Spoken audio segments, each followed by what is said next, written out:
Hello, everyone, and welcome back to Nightmare Narratives. I can picture some of you already in bed, maybe some of you just getting home from work. Wherever you are, whatever time it is, I'm glad you're here. If this helps you relax or sleep, please like and subscribe. It means a lot. Now let's get you comfortable, and I'll tell you tonight's story. My name is Rebecca Stormwind, and I've been a park ranger for 12 years. I tell you this because what I'm about to share will sound crazy, and I need you to know I'm not the kind of person who believes in ghost stories or mountain superstitions. I have a PhD in biology. I study facts, data, evidence. At least that's what I used to do. It was October 1974 when I got assigned to investigate the livestock deaths near Cumberland Gap. The reports came from a tiny settlement called Raven's Roost, population 47, stuck in a valley so remote you needed a four-wheel drive just to reach it. My supervisor handed me the file with a shrug. "Probably wild dogs," he said. "Maybe a bear. These mountain folk get spooked easy." I should have listened to the tone in his voice. There was something he wasn't telling me. The drive took 3 hours on winding dirt roads that seemed to fold back on themselves. The deeper I went into the mountains, the quieter everything became. No bird songs, no insect buzzing. Even my radio crackled to static and died. Raven's Roost sat in the shadow of 3 peaks like a town built in a bowl. The houses were old, some dating back over a century, with hand-hewn logs and stone chimneys that looked ready to crumble. But what struck me most were the people watching from their porches. They had the strangest features, some with dark olive skin and straight black hair, others pale with blue eyes, all mixed together in ways that didn't quite make sense. These were Melungeons. I'd heard of them in college, mysterious mixed-race people whose origins nobody could quite figure out. Some said they were descendants of shipwrecked Portuguese sailors. Others claimed Cherokee and African ancestry. The truth was, nobody really knew, and the Melungeons weren't talking. I parked my truck at what passed for the town center and climbed out.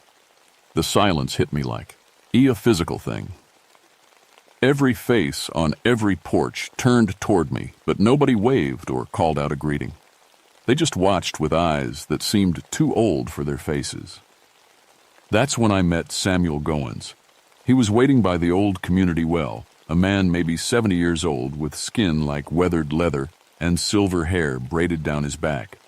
Unlike the others, he smiled when he saw me, though it wasn't entirely friendly.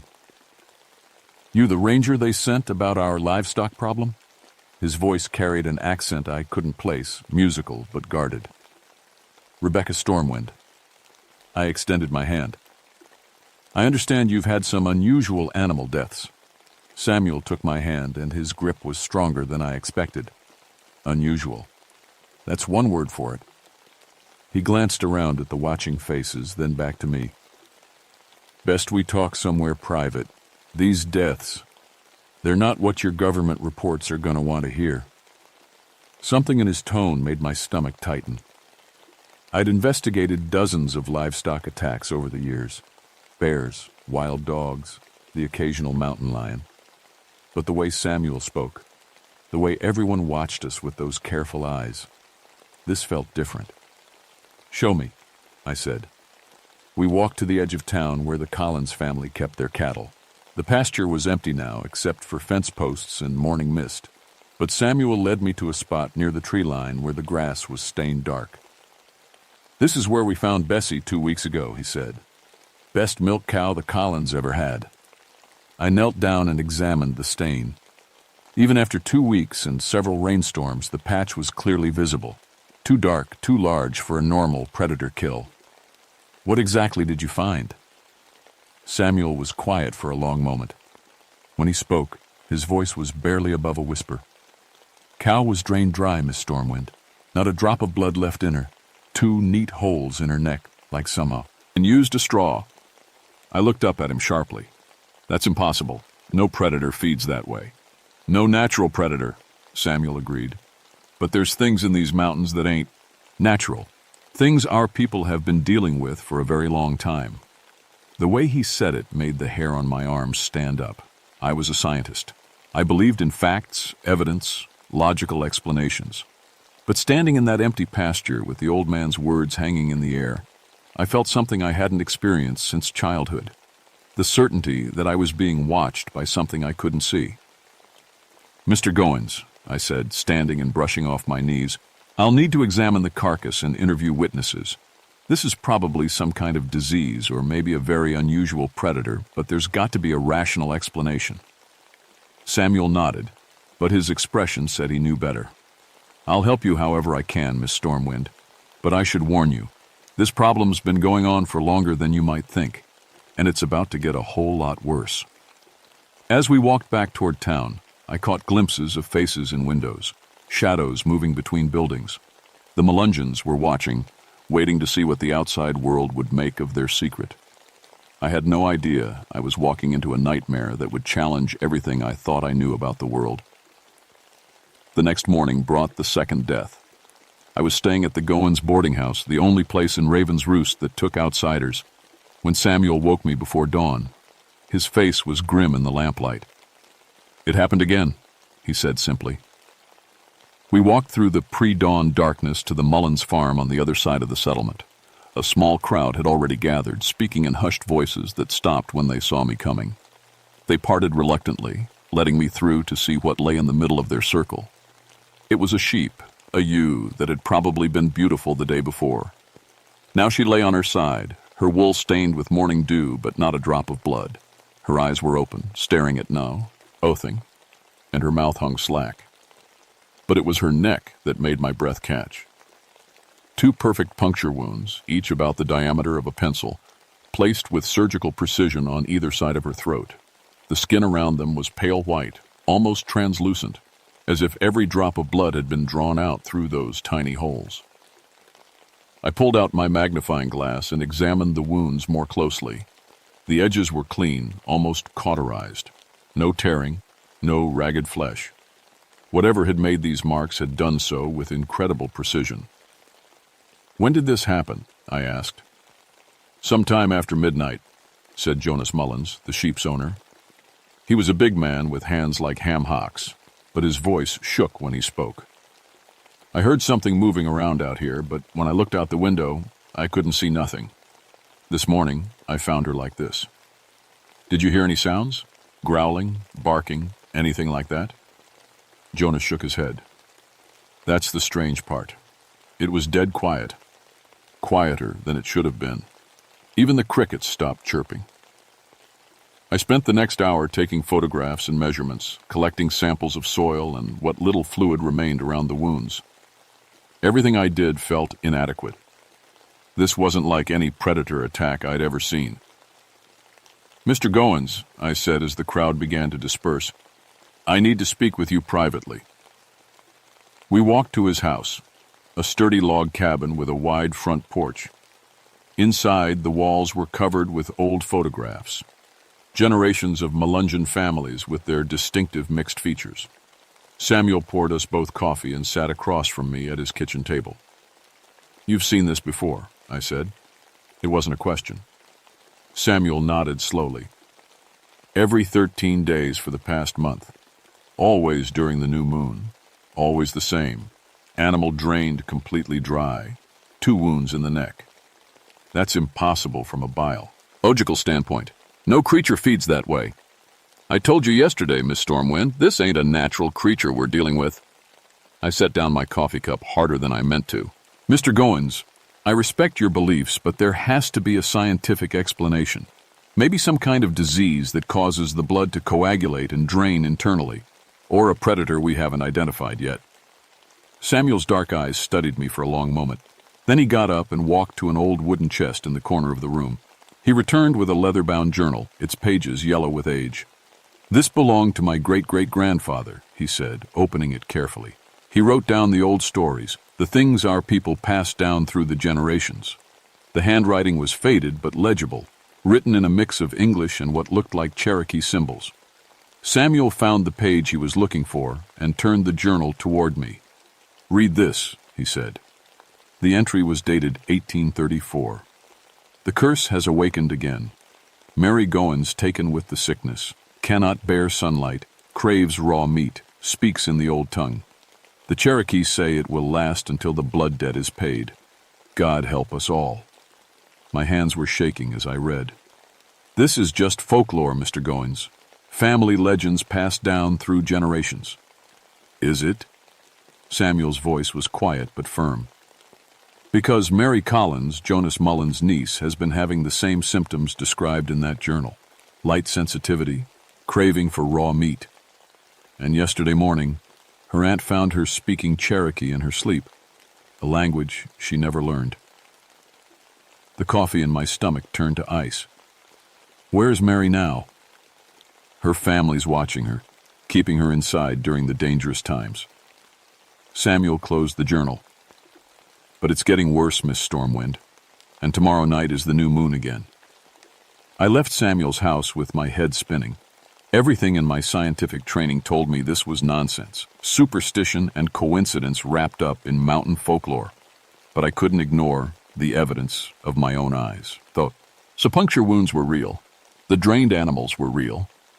That afternoon I drove to the nearest town with phone service and called my supervisor. I tried to explain what I'd found, but even to my own ears it sounded crazy. Just file your report, Stormwind, he said. Probably wild dogs or something. Don't get caught up in local ghost stories. But as I drove back to Raven's Roost that evening, I knew it wasn't wild dogs. Whatever was killing these animals was something I'd never encountered before. And if Samuel was right about the 13-day cycle, we had less than 24 hours before it happened again. The sun was setting behind the mountains when I reached the settlement. The streets were empty except for Samuel, who was waiting by my truck. Miss Stormwind, he said urgently, you need to come with me. Mary Collins is asking for you. Asking for me? She doesn't even know me. Samuel's expression was grim. She knows more than she should. And what she's saying, it ain't Mary talking anymore. The Collins house sat at the edge of Raven's Roost, a 2-story frame building with peeling white paint and a sagging front porch. Light flickered in the upstairs windows. Oil lamps, I realized. They'd removed all the electric bulbs. Samuel and I were met at the door by an older woman with worry lines etched deep around her eyes. I'm Rose Collins, Mary's aunt, she said. Thank you for coming, Miss Stormwind. We don't know what else to do.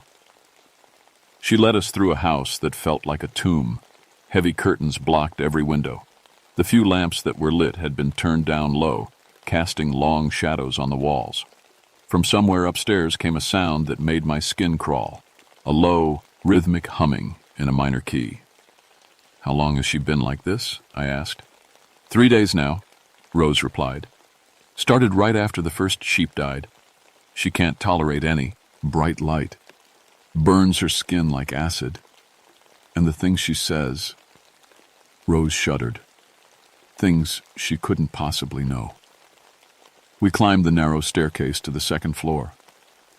The humming grew louder, and I could make out words in a language I didn't recognize. At the end of the hall, a door stood slightly ajar, with warm lamplight spilling through the crack. Mary? Rose called softly. The ranger lady is here to see you. The humming stopped abruptly. For a moment the house was dead silent. Then a voice answered. Young, female, but with an odd cadence that raised the hair on my neck. Send her in. I've been waiting. Rose pushed the door open, and I got my first look at Mary Collins. She couldn't have been more than 22, with the typical Melungeon features, olive skin, dark hair, high cheekbones. But something was terribly wrong. Her skin had a waxy, translucent quality that made the veins underneath clearly visible. Her fingernails had grown long and yellowed, more like claws than human nails. And her eyes were completely black. Not just the pupils. The entire eye, from edge to edge, was the color of midnight. Hello, Rebecca, she said, and her voice carried an accent I'd never heard before. Ancient. Foreign. I know why you're here. My mouth went dry. How do you know my name? Mary smiled, revealing teeth that looked too sharp, too pointed. I know many things now. Things whispered in the wind, things written in the blood of the earth. You want to understand what's happening here, don't you? Despite every instinct screaming at me to run, I stepped into the room. Mary, I'm here to help. Can you tell me how you're feeling? She laughed, a sound like breaking glass. Mary is sleeping deep inside. I am something else now, something older. Her black eyes fixed on mine. Do you know the history of this place, Rebecca? Do you know what your people did to mine? I don't understand. 200 years ago, the Cherokee trusted the Melungeons. We were brothers, sisters, family. But when the white soldiers came looking for Chero, key villages to destroy, some Melungeons showed them the way, betrayed their own blood for promises of safety. Samuel stepped forward. Mary, you need to fight this. This isn't you talking.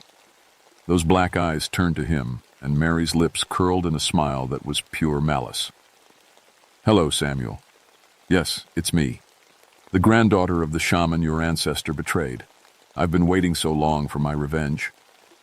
The temperature in the room dropped at least 10 degrees. Frost began forming on the windows despite the October warmth outside. Mary rose from her chair with movements that were too fluid, too graceful for a human being. Every generation, one of your bloodline must pay for the betrayal, she continued. One must become what I became, a creature of thirst and hunger, doomed to drain the life from everything they touch. I watched in horror as Mary's fingernails extended another inch, becoming true claws. Her skin grew even more translucent, and I could see her heart beating through her chest. But it was beating too slow, maybe once every 5 seconds. The animals are just the beginning, Mary said. Soon I'll need something more substantial. That's when Rose Collins screamed.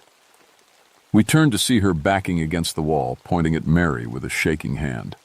Mary was floating 3 feet off the ground, her nightgown billowing around her as if moved by an unfelt wind. The black eyes were now glowing with a faint red light.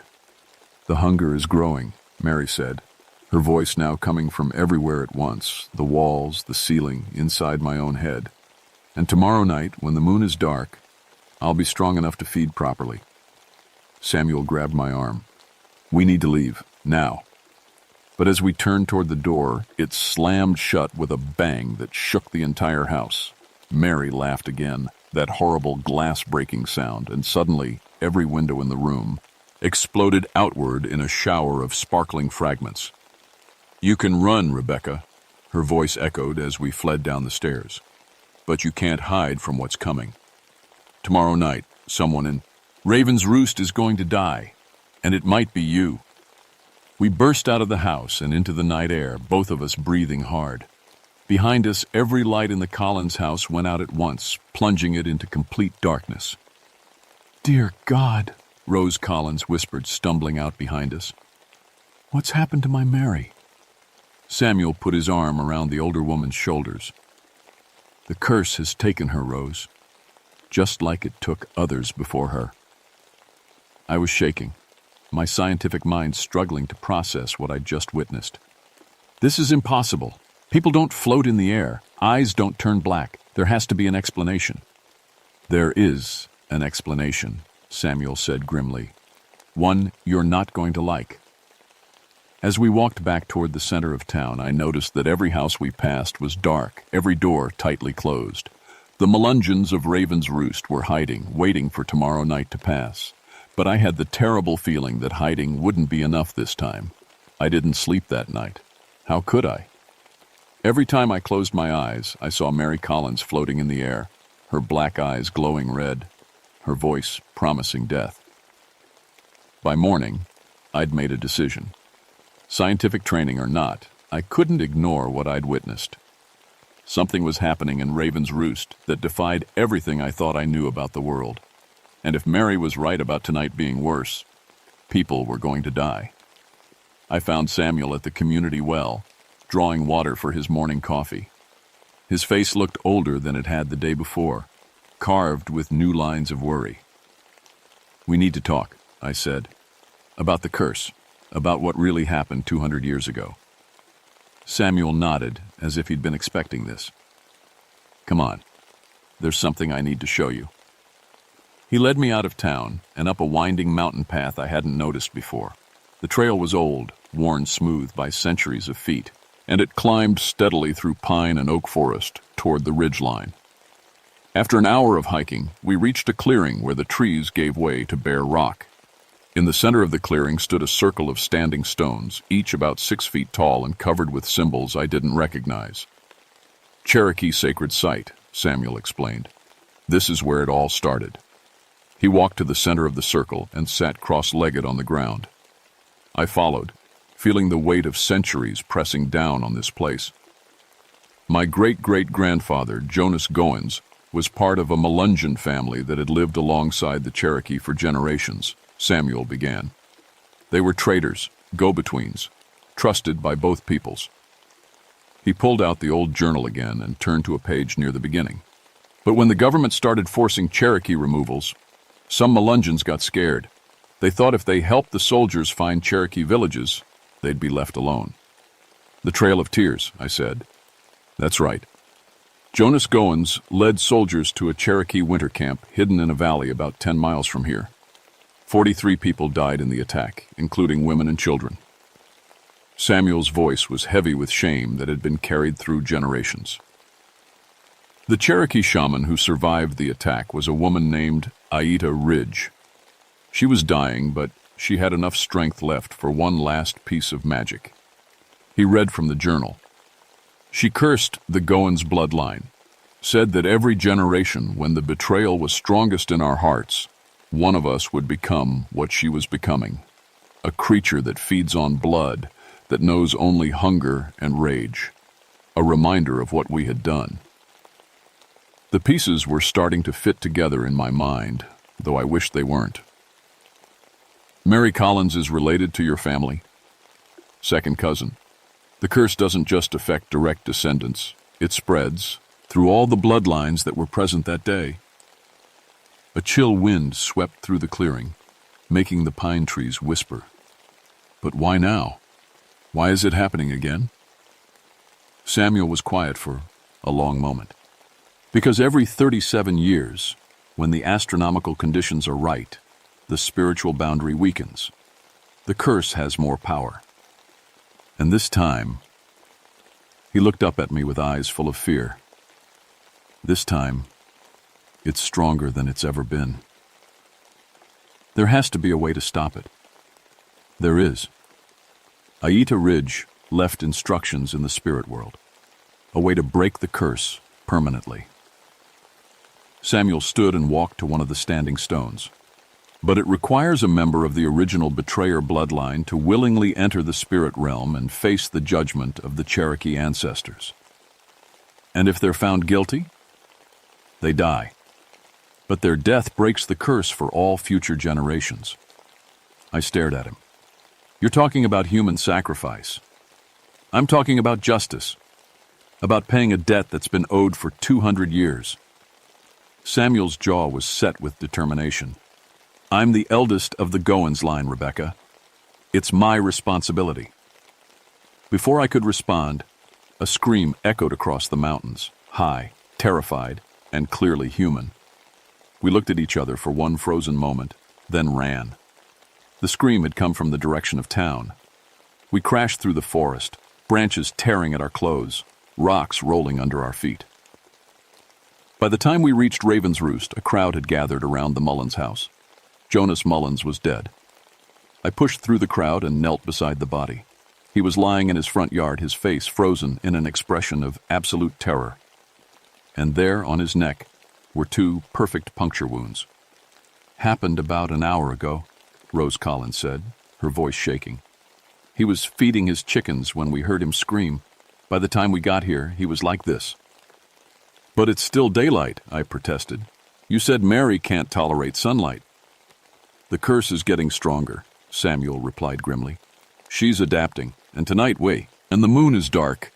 She'll be unstoppable." As if summoned by his words, a figure appeared at the edge of the crowd. Mary Collins walked toward us with slow, predatory steps. But this wasn't the sick young woman I'd seen the night before. This creature was something else entirely. Her skin was now paper white and seemed to glow with its own light. Her black hair floated around her head as if she were underwater. The black eyes held depths that seemed to go on forever, and when she smiled, her teeth were like razor blades. "Hello, Samuel," she said, her voice carrying impossible harmonics. "Are you ready to pay what you owe?" The crowd scattered, people running for their houses and slamming doors behind them. Only Samuel and I remained in the street with the thing that had once been Mary Collins. "I know what you are," Samuel said, standing straighter. "And I know what you want." "Do you?" Mary tilted her head with bird-like curiosity. "I want blood, Samuel. I want the life that was stolen from my people. And I want it tonight." "Then take mine," Samuel said simply. "I'm offering myself in place of the others." Mary laughed, and the sound shattered every window on the street. "Oh, Samuel, it doesn't work that way. The curse isn't satisfied by suicide. You have to face judgment in the proper way, in the proper place." She gestured toward the mountain where we'd just come from. "The sacred circle, when the moon is dark. And you have to bring the Cherokee blood with you, someone who can open the spirit paths." Samuel looked at me desperately. "There's a Cherokee elder named Joseph Ridge who lives on the reservation about 100 miles from here. He's the last person who knows the old rituals." "Then you'd better hurry," Mary said, her form already beginning to fade in the afternoon sunlight. "Because when the sun sets tonight, I'm going to feed on everyone in this town. I'm starting with you, Rebecca." She vanished like smoke, leaving only the smell of old blood and the echo of that terrible laugh. Samuel grabbed my arm. "We have to go. Now. If we drive hard, we can reach Joseph and get back before dark." As we ran toward my truck, I realized I was no longer questioning the supernatural. I was accepting it, embracing it, because the alternative was watching everyone in Raven's Roost die. The real horror wasn't just that monsters existed. It was that sometimes human sacrifice was the only solution. Joseph Ridge was 93 years old and blind, but his hands were steady as he prepared the ritual components. We'd found him at the Cherokee reservation just as the sun was starting to set, and somehow he'd been expecting us. "Aida Ridge was my great-grandmother," he explained as we raced back toward Raven's Roost. "She told me this day would come, when the spiritual debt would finally be paid." The old Cherokee man sat in the back of my truck with a leather bag full of herbs, stones, and other items I couldn't identify. Samuel drove while I watched the darkness gather between the mountains. "Will it work?" I asked Joseph. "If Samuel's heart is truly repentant, if he's willing to accept whatever judgment the ancestors deliver, then yes. The curse will be broken." Joseph's sightless eyes turned toward me. "But understand, Rebecca, there's no guarantee he'll survive the spiritual trial." We reached Raven's Roost just as the last light faded from the sky. The town was dead silent, every house dark and shuttered. But I could feel something moving in the shadows between buildings, something that watched us with hungry black eyes.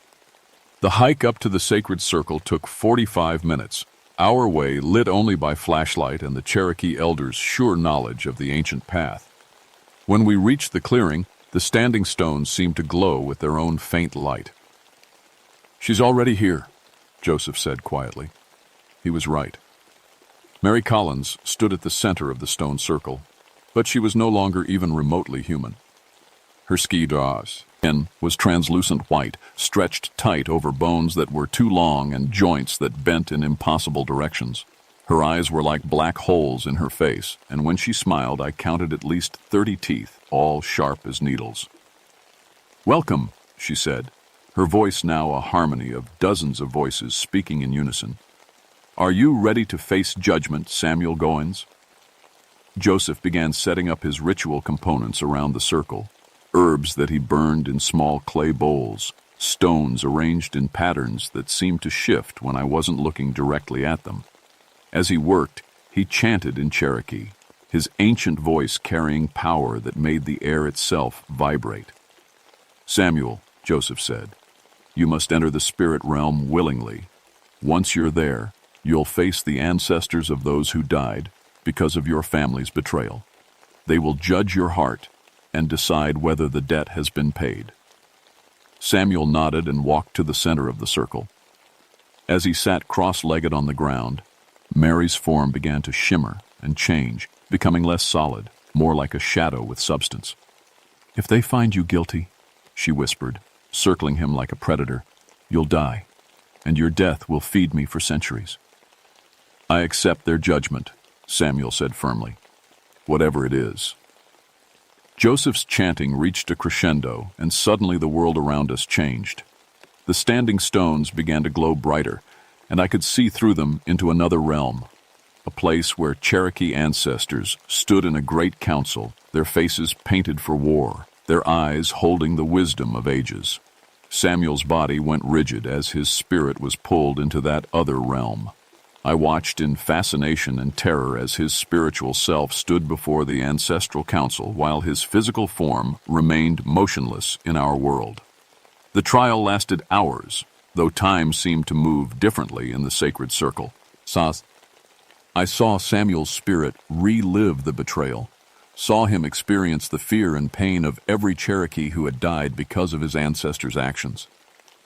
The ancestors spoke in voices like thunder, questioning him, testing his remorse, weighing his willingness to sacrifice himself for justice. Mary's shadow form grew more agitated as the trial continued. She had expected quick judgment, swift death that would feed her hunger, but the ancestors were being thorough. Finally, just as the first hint of dawn touched the eastern sky, the spiritual trial reached its conclusion. The Cherokee ancestors conferred among themselves, their voices like wind through ancient trees. Then one of them, an elderly woman with silver hair and eyes like stars, stepped forward and spoke directly to Samuel's spirit. "Jonas Goins betrayed our trust and caused the deaths of our people," she said, her voice carrying across both realms. "This betrayal has cursed both our peoples for generations. But you, Samuel Goins, have shown true repentance. You offer your life freely to balance the scales of justice." Samuel's spirit bowed deeply. "I do." "Then hear our judgment," the ancestral woman continued. "Your life will be the price for breaking this curse, but your death will not feed the darkness. Instead, your sacrifice will free both the cursed spirit and your people from this burden." Mary's form let out a shriek that shattered the morning silence. "No, I need his death. I need his blood." But the ancestors had spoken. Samuel's spirit began to glow with a pure white light, and that light spread outward, surrounding Mary's shadow form. As it touched her, she began to change again, not becoming more monstrous, but returning to human form. "I remember," she whispered, her voice now purely Mary Collins again. "I remember who I was." The Cherokee woman spoke once more. "Aida Ridge, daughter of our people, your anger has been justified, but your purpose is now complete. The debt is paid. You may find peace." Mary's form continued to brighten until she became pure light, and in that light, I saw not the creature she'd become, but the Cherokee shaman she'd once been, proud, wise, and finally at peace. She looked at Samuel with eyes full of forgiveness. "Thank you," she said. And then she was gone, not destroyed, but freed, rising into the dawn sky like a bird returning home. Samuel's physical body collapsed in the center of the circle. I rushed to him, but Joseph placed a gentle hand on my shoulder. "He's not dead," the old man said, "but he's paid the price. The curse is broken." Samuel's eyes opened, and I saw that they held a peace I'd never seen before. He was weak, aged by the spiritual trial, but alive. "It's over," he whispered. "Finally, it's over." We helped him down the mountain as the sun rose over Raven's Roost. The town was stirring to life, people emerging from their houses for the first time in days. They could feel it too. The oppressive weight that had hung over the valley for generations was gone. I filed my official report the next week, describing the deaths as the result of an unknown predator that had apparently moved on. My supervisor was satisfied with that explanation. He didn't need to know about curses and spirits and the price of ancestral guilt. but I knew. And I stayed in touch with the people of Raven's Roost, watching over them, making sure the curse really was broken. Samuel lived another 20 years, becoming the keeper of the true story, the one who made sure future generations understood both the cost of betrayal and the power of redemption. The Melungeons opened their community to the outside world for the first time in centuries. They shared their history, their culture, their mysterious heritage, and slowly, the fear and suspicion that had isolated them began to fade. As for me, I learned that the world is far stranger and more dangerous than I'd ever imagined. Joseph Ridge warned me that there were other curses, other supernatural threats hidden throughout the Appalachian Mountains. Some nights, when the wind is right and the moon is dark, I still feel them out there. Ancient angers waiting to be awakened, old debts waiting to be paid. But I also learned that sometimes when people are willing to face the truth about their past and make real sacrifices for justice, even the darkest curses can be broken. Samuel Goins died peacefully in 1994, surrounded by family and friends who knew him as a hero. At his funeral, a Cherokee delegation came to honor the man who had helped heal a wound that had festered for 2 centuries. And in Raven's Roost, they still tell the story of the Melungeon curse, not as a ghost story to frighten children, but as a reminder that every action has consequences, and that sometimes the only way to heal the past is to be willing to sacrifice for the future. I know because I was there. I saw it happen. And I'll never forget the lesson Samuel Goins taught me in that sacred circle among the standing stones. That courage isn't the absence of fear, but the willingness to do what's right even when you're terrified, even when it might cost you everything.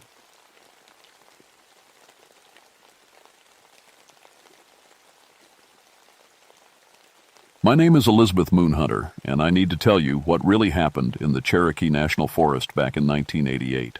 The official reports say it was just an aggressive cougar that got put down by wildlife control. That's a lie. What I saw out there, what I had to do, it still keeps me awake some nights. I was 32 then, been a park ranger for 10 years. My job was wildlife research, tracking endangered species mostly. Black bears, wildcats, anything the government wanted counted and studied. I had a good reputation for getting results where other rangers failed. Maybe it was my Cherokee blood. My grandmother always said I had a gift for reading the forest. The Cherokee National Forest covers over 650,000 acres of Tennessee wilderness. Most folks stick to the marked trails, snap their photos, and head home. But there are places deep in those woods where no trails go. Places where the trees grow so thick you need a compass to find your way out. That's where I spent most of my time. My daughter Sarah was 8 then, living with my mother in town during the school year. Being a single mom and a ranger wasn't easy, but the work mattered to me. Every species we saved, every habitat we protected, it felt like honoring something important. Something older than the government paperwork. The trouble started in late September. Hikers had been reporting strange animal sounds from the deep woods, not normal bear calls or cougar screams. Something else. Something that made their skin crawl even when they couldn't explain why. Then came the equipment problems. Research cameras I'd placed along game trails kept getting destroyed. Not knocked over by bears or damaged by weather, torn apart. Pieces scattered like something had gone crazy on them. Each camera cost the Park Service $800. My supervisor wasn't happy. Probably just vandals, he said. Kids from Taos and looking for trouble. But I knew better. Kids didn't hike 15 miles into unmarked wilderness to smash cameras. And they sure didn't leave tracks like the ones I was finding. The morning I found Tom Bradley changed everything. Tom was a regular, 50-something accountant from Knoxville who came hiking every few weekends. Good hiker, followed the rules, never caused problems. His wife called the ranger station when he didn't come home Sunday night. We started searching at dawn. I found pieces of him scattered across half a mile of forest floor. I've seen bear attacks. I've seen what happens when hikers surprise a protective mother or stumble between a predator and its kill. This wasn't that. Bears don't arrange body parts in patterns. They don't leave some pieces completely untouched while shredding others to ribbons, and they sure don't leave tracks like what I found near Tom's remains. The paw prints were huge, twice the size of any cougar I'd ever tracked, but it was the details that made my stomach turn. Normal cat paws have 4 toes and retractable claws. These prints showed something impossible, an opposable thumb, like human hands, but with claws longer than my fingers. I took photos, made plaster casts, documented everything. Then I did something that probably saved my life. I called my grandmother's friend, Mary Ridge. Mary was old Cherokee, one of the few people left who remembered the real stories. Not the tourist versions you hear at the gift shops, but the warnings passed down through generations. Stories about things that lived in the deep woods, things that protected sacred places from people who didn't belong. "You found something that isn't supposed to exist," Mary said when I described the tracks. Her voice got quiet. "But it does exist. It always has." She told me to meet her that evening. Said there were things I needed to know about my family's history. Things about why I could walk in the deep woods without fear, when other people got lost or turned around. As I drove home that night, I kept thinking about Tom Bradley's face, what was left of it anyway. His eyes were gone, but his expression, it looked surprised, like he'd seen something impossible right before he died. I had no idea that I was about to see it too. Mary Ridge lived in a small house on the Cherokee Reservation, about an hour's drive from the forest.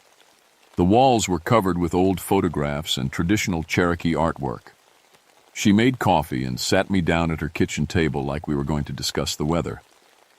"Your grandmother ever tell you about the Wampus cat?" she asked. I nodded. "Just stories. Cherokee legend about a woman who got cursed for spying on men's ceremonies." "Not legend. History." Mary's eyes were serious. "The woman's name was Atsila. She was curious, maybe too curious. The men were performing sacred rituals to ask the spirits for protection during hunting season. Women weren't allowed to watch." She poured more coffee, her hands steady despite her age. "Atsila hid in the woods and watched anyway. When the medicine man discovered her, the spirits were angry. They changed her into something that could guard sacred places forever. Part woman, part wildcat. 6 legs for speed, human intelligence for hunting, and a hunger that's never satisfied. Mary, I appreciate the stories, but that thing that killed the hiker, it's been sleeping for 60 years. Something woke it up." I set down my coffee cup. "What do you mean, something woke it up?" "There's a university team working in the forest, archaeologists. They've been digging up Cherokee burial sites and ceremonial grounds, taking things that should never be moved." My blood went cold. I'd heard about the dig. Dr. Peterson from UT had the proper permits. But permits from the government don't mean much to something that's older than governments. "The Wampus cat protects sacred places," Mary continued. "It kills anyone who disturbs them. But there's something you need to know about your family, Elizabeth. Your great-great-grandmother was Atsila's sister." I stared at her. "That's impossible." "Cherokee blood recognizes Cherokee blood. The Wampus cat won't hurt you unless you betray the sacred trust. But it will use you. It will expect you to help." I drove back to my cabin that night with my mind spinning. Part of me wanted to dismiss everything Mary had said as superstition. But the rational part, the park ranger who'd studied animal behavior for 10 years, kept thinking about those impossible tracks. The next morning, I got the call about Karen Walsh. Karen was a graduate student working on Dr. Peterson's archaeological team. 23 years old, blonde, studying for her master's in anthropology. Her tent was found shredded at the dig site campground. She was found 50 yards away. Like Tom Bradley, she'd been torn apart and arranged in a pattern. But this pattern I recognized from my grandmother's stories. 5 points, like a star. Sacred Cherokee geometry. Dr. Peterson was waiting for me when I arrived at the scene. He was a thin man in his 50s, wearing clean hiking clothes that looked like they'd never seen real wilderness. "This is obviously the same animal that killed the hiker," he said. "We need armed escorts for the rest of the dig. I knelt down next to Karen's remains, studying the wounds. "Dr. Peterson, what exactly are you digging up out here?" "Cherokee ceremonial site, probably 300 years old. We found pottery, tools, some very interesting carved stones." "Where are these items now?" "University storage facility. Why?" I looked at the claw marks on a nearby tree. They were 8 feet off the ground. "You might want to consider returning them." "That's not how archaeology works, Ranger Moonhunter. These artifacts belong in a museum where people can study them." That's when I heard it. A sound. It like nothing I'd ever experienced. Part cougar scream, part human wail, part something else entirely. It came from the ridge above us, echoing through the trees like a warning. Dr. Peterson went white. "What was that?" "That," I said, standing up and brushing dirt off my knees, "was something telling you to give back what you stole." But he wasn't listening. He was staring at the ridge line where something large and impossible was moving between the trees. I followed his gaze and saw it clearly for the first time. The wampus cat was real.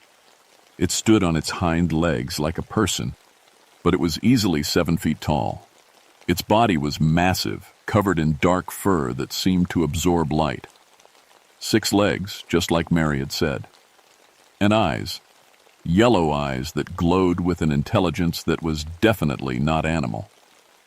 It watched us for maybe 10 seconds. Then it dropped to all 6 legs and disappeared into the forest so fast it seemed like it had never been there at all. Dr. Peterson was shaking. What was that thing? I looked at him, then at Karen Walsh's arranged remains, then back at the ridge where something ancient and angry was waiting for justice.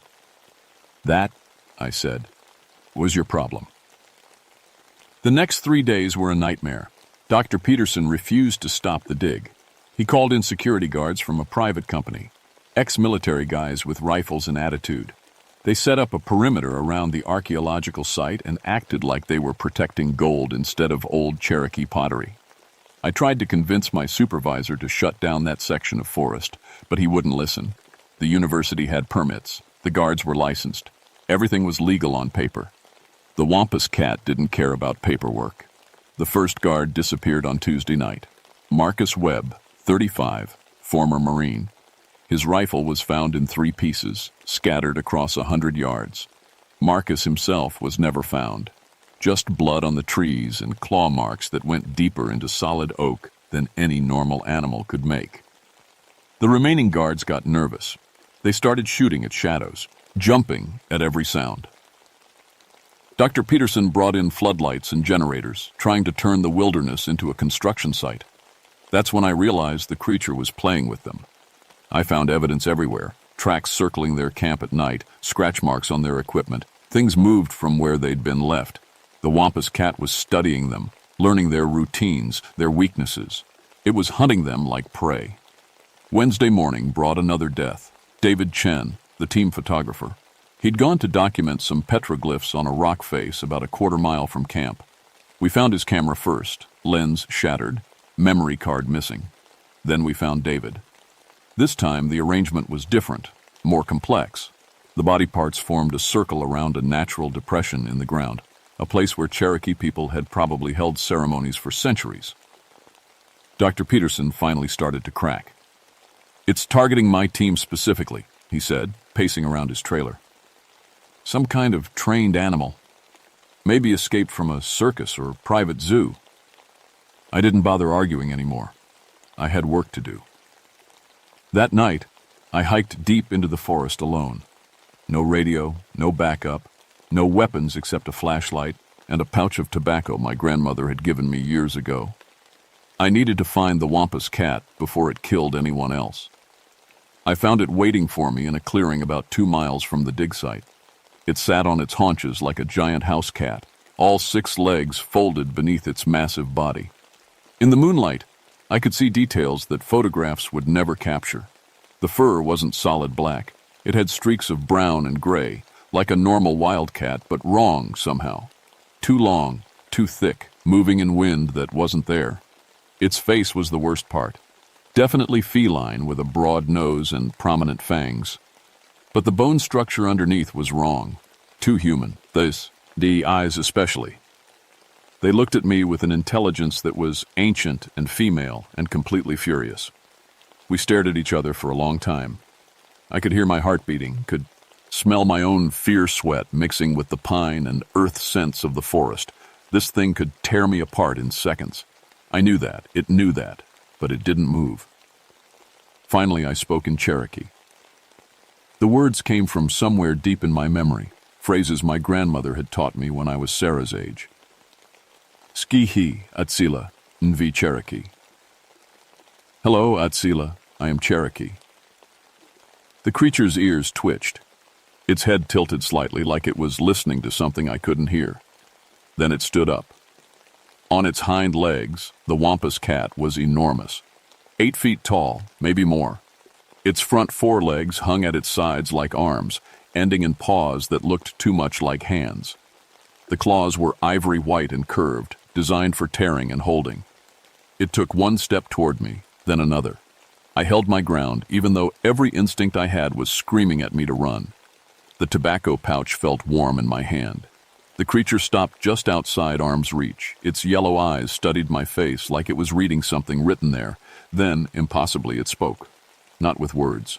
The mouth wasn't shaped for human speech. But I heard a voice in my head, clear as if someone was standing next to me. The sacred places are violated. The dead are disturbed. Justice must be served. I know, I whispered. I can help you get back what was stolen. You carry the old blood.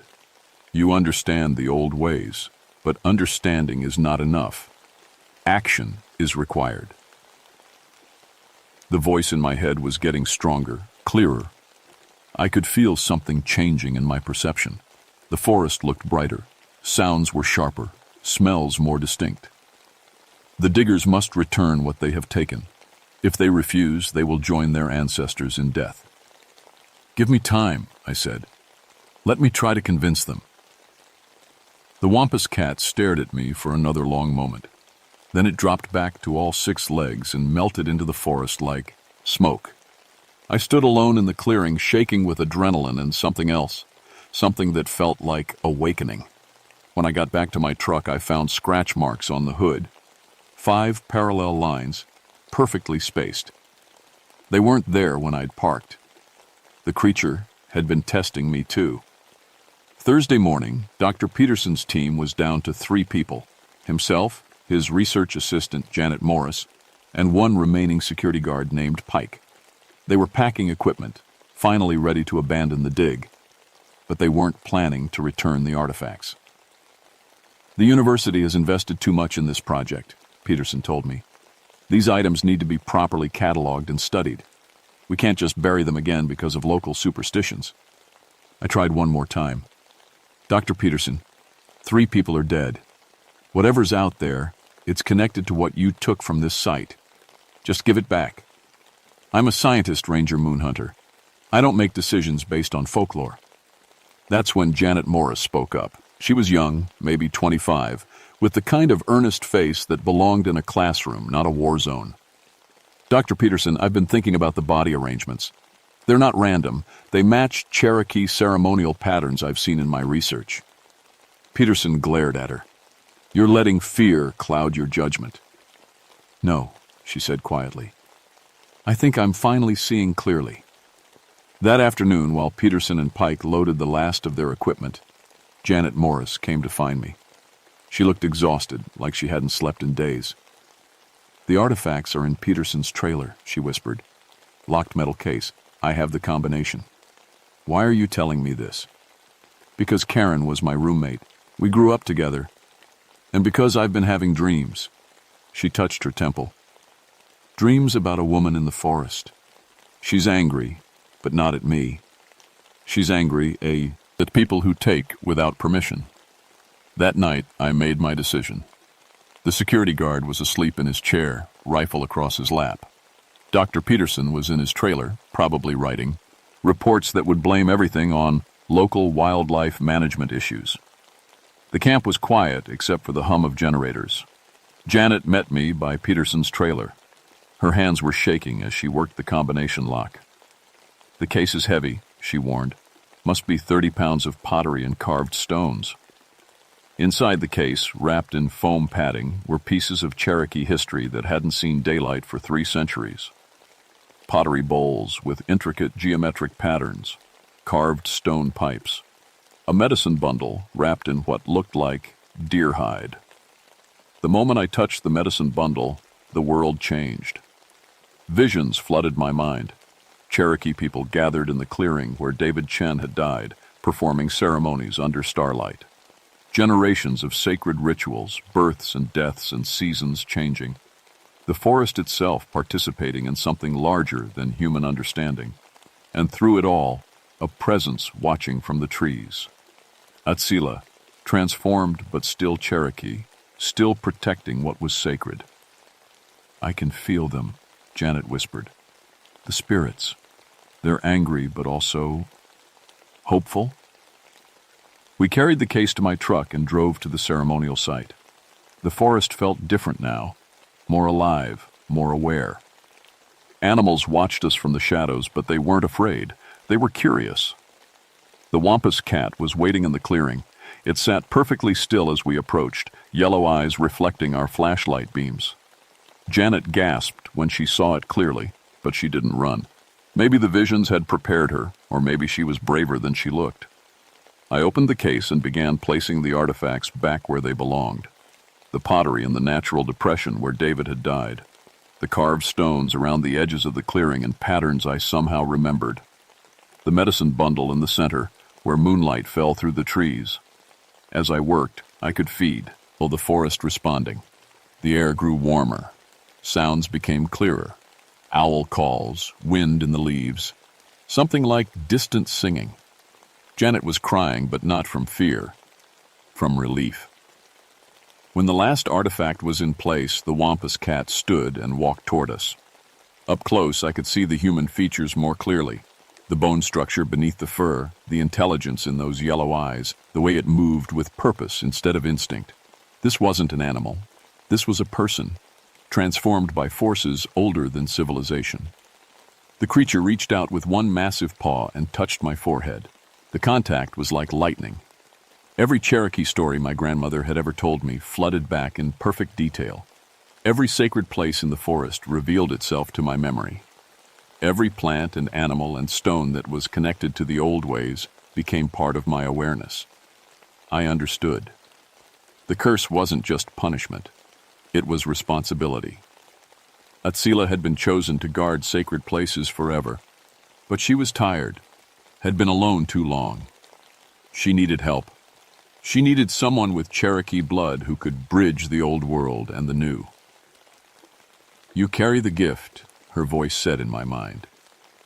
"You can feel the sacred places, protect them from those who would harm them. Will you accept this burden?" I thought about my daughter Sarah, about the world she would inherit. I thought about developers who wanted to build shopping malls on Cherokee burial grounds, about tourists who carved their names in sacred trees, about people like Dr. Peterson who took without permission and called it science. "Yes," I said. The transformation wasn't painful. It was like waking up from a long sleep. My senses sharpened until I could hear individual heartbeats, smell emotions, see heat signatures in the darkness. I was still human, but more than human, connected to the forest in ways that would take years to fully understand. The wampus cat, Atsila, stepped back and nodded once. Then she turned and walked into the trees, her massive form fading into shadows until she was gone. But not gone. Forever. I could still feel her presence, watching from the deep woods, ready to emerge if the sacred places were threatened again. Janet Morris was staring at me with wide eyes. "Elizabeth, are you okay?" I smiled at her, feeling power and responsibility settling into my bones like an old coat. "Better than okay," I said. "I'm finally home." The official report blamed everything on an unusually aggressive cougar that had been eliminated by wildlife control. Dr. Peterson backed up this story, partly because no one would believe the truth, and partly because he was terrified of what might happen if he kept talking about giant six-legged cats. Janet Morris left archaeology and became a Cherokee cultural liaison for the Tennessee Department of Natural Resources. She never spoke publicly about what she'd seen in the forest, but she made sure that future research projects got proper tribal approval before disturbing sacred sites. I resigned from the Park Service 2 weeks later. My supervisor wasn't surprised. He figured the stress of the cougar attacks had gotten to me. He was right, just not in the way he thought. I became a cultural preservation officer for the Cherokee Nation, working to protect sacred sites throughout Tennessee. The job pays less than park ranger work, but it matters more. Every burial ground we save, every ceremonial site we protect from development, it's part of keeping the old promises alive. Sarah adapted to the changes better than I expected. Kids are flexible that way. She started spending weekends with me in the forest, learning to read animal signs and identify sacred plants. She has the gift, too. I can see it in the way deer approach her without fear, the way she always knows which direction leads home. Sometimes, late at night, I feel Atzila's presence at the edge of my awareness. She's still out there, still watching, but she's not alone anymore.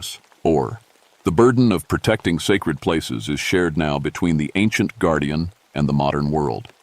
The Cherokee National Forest is safer because of what happened in 1988. Developers think twice before building near sites that might be sacred. Archaeologists ask permission before digging. Tourism companies train their guides to respect indigenous beliefs. But I know the protection goes deeper than human law or good intentions. There are things in the deep woods that are older than governments, older than universities, older than the idea that everything belongs to whoever has the right paperwork. The Wampus Cats domain isn't just a piece of forest marked on maps. It's the space between the world we think we understand and the world that actually exists. It's the reminder that some places are sacred, some things shouldn't be disturbed, and some guardians never rest. Last month, Sarah found tracks near our cabin. 6-toed paw prints, larger than any normal cat. She wasn't scared. "Is that the lady from your stories?" she asked. "Yes," I told her. "She's checking on us, making sure we're keeping our promises." Sarah nodded like this made perfect sense.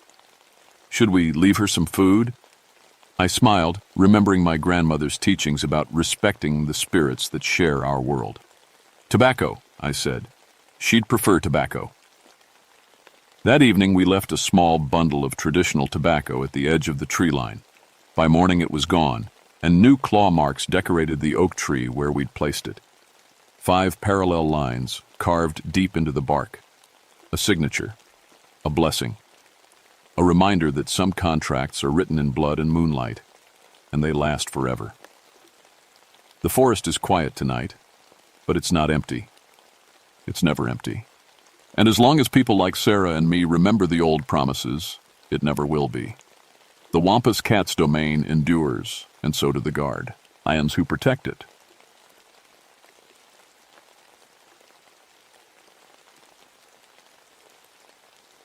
My name is Jonathan Steelwater, and I've been a park ranger at Blackwater Falls for 18 years. That's long enough to know every trail, every cliff, and every sound these woods make. My grandfather came here from Germany when he was young, looking for work in the coal mines. My father worked those same mines until his lungs gave out. Me? I chose the forest instead of going underground. I thought I knew everything about these woods. I was wrong. It was October of 1979, and the leaves were just starting to turn. The air had that crisp bite that makes you want to build a fire and tell stories. Perfect camping weather, which is why the Stone family had driven up from Charleston with their 2 kids. They'd reserved spot number 12, right near the creek where the water runs deep and dark between the rocks. I remember Gerald Stone shaking my hand when they checked in. Big guy, maybe 6'2", with calloused hands that said he worked for a living.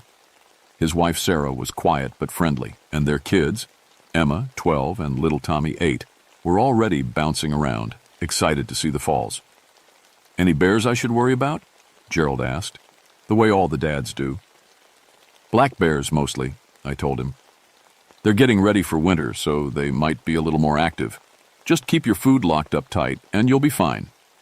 He nodded and loaded his family back into their station wagon.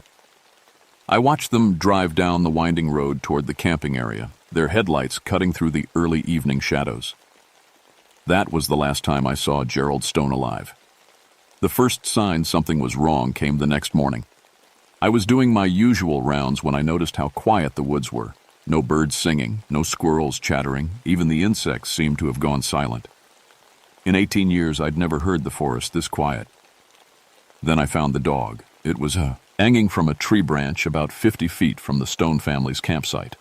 A German shepherd, torn open from neck to belly. The strange thing was how it was positioned, like someone had carefully arranged it there. Not just thrown or caught on the branch, but placed with purpose. I cut the poor animal down and wrapped it in a tarp from my truck. The smell hit me then. Not just death, but something else. Something wild and wrong, like wet fur and old meat. That's when I heard Sarah Stone screaming. I ran toward their campsite, my boots slipping on the wet leaves. The family's blue tent was still standing, but the rain fly was shredded. Long tears in the fabric, like something with claws had tried to get inside. Sarah was kneeling beside the creek, holding her children close. Both kids were crying, and Sarah's face was white as paper. She kept looking around like something might come back. "Where's your husband?" I asked, though I already had a bad feeling about the answer. Sarah pointed toward the water with a shaking hand. He went to get water for coffee, about an hour ago. Then we heard this terrible sound like a dog howling, but wrong somehow. Then Emma screamed and we found—" She couldn't finish, but Emma spoke up, her voice small and frightened. "There was a man by the water, but he wasn't really a man. He was too tall and his head was wrong, like a wolf but walking on two legs, and his eyes were red, like fire." I looked where she was pointing and saw Gerald Stone lying face down in the shallow water. The creek ran red around him. I told Sarah to take the kids back to the visitor center and call for help. Then I waded into the creek to check on Gerald, though I already knew it was too late. I've seen dead people before. Car accidents, heart attacks, even a hunting accident or two. But I'd never seen anything like what happened to Gerald Stone. He was completely white, like all the blood had been drained out of him. 3 long cuts ran down his back, too deep and too clean to be from any animal I knew. The weird part was that there wasn't enough blood. A man Gerald's size should have bled plenty, but the water around him was only slightly pink. The tracks told an even stranger story. I've been reading animal tracks since I was 12 years old. My dad taught me because he said a man should know what's moving through his woods. These tracks didn't make sense. They started at the tree line as human footprints, bare feet, size 11 or 12. But as they got closer to the water, they changed. The heel stretched out, the toes got longer and sharper. By the time they reached the creek, they looked like wolf paws, but bigger than any wolf I'd ever seen. Then they just stopped, like whatever made them had disappeared into thin air. The state police showed up around noon. Detective Ray Morrison was a good man, but he looked at those tracks the same way I must have, like his brain couldn't quite accept what his eyes were seeing.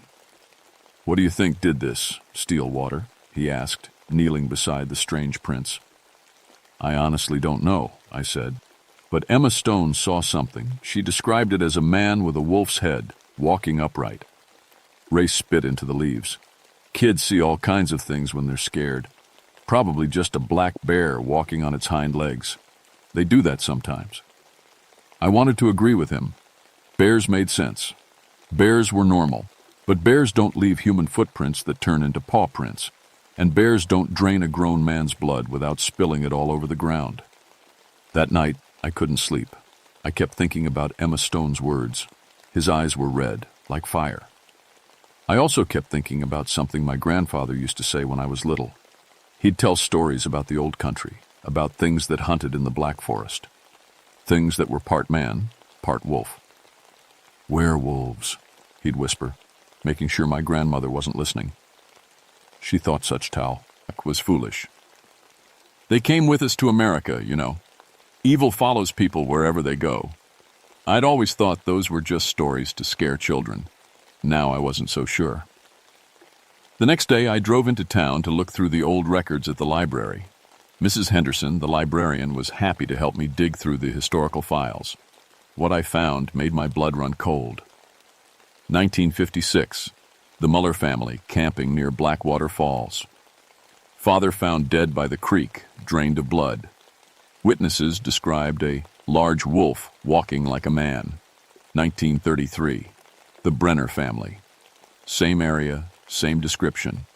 Father dead, no blood at the scene. 1910. The Hoffman family. By now I was starting to see the pattern. Every 23 years, always in October, always the same kind of attack. And all the families had German names, just like mine. I was still reading when Mrs. Henderson tapped me on the shoulder. "You might want to see this," she said, holding an old leather journal. This belonged to Father Klaus Brenner. He was a missionary who worked with the German settlers in the 1790s. I opened the journal carefully. The pages were yellow and brittle, covered in old German writing. But there were parts in English, translations Father Brenner had made for his American congregation. One entry stopped me cold. "The beast came again last night. Poor Heinrich Muller is dead, drained like the others.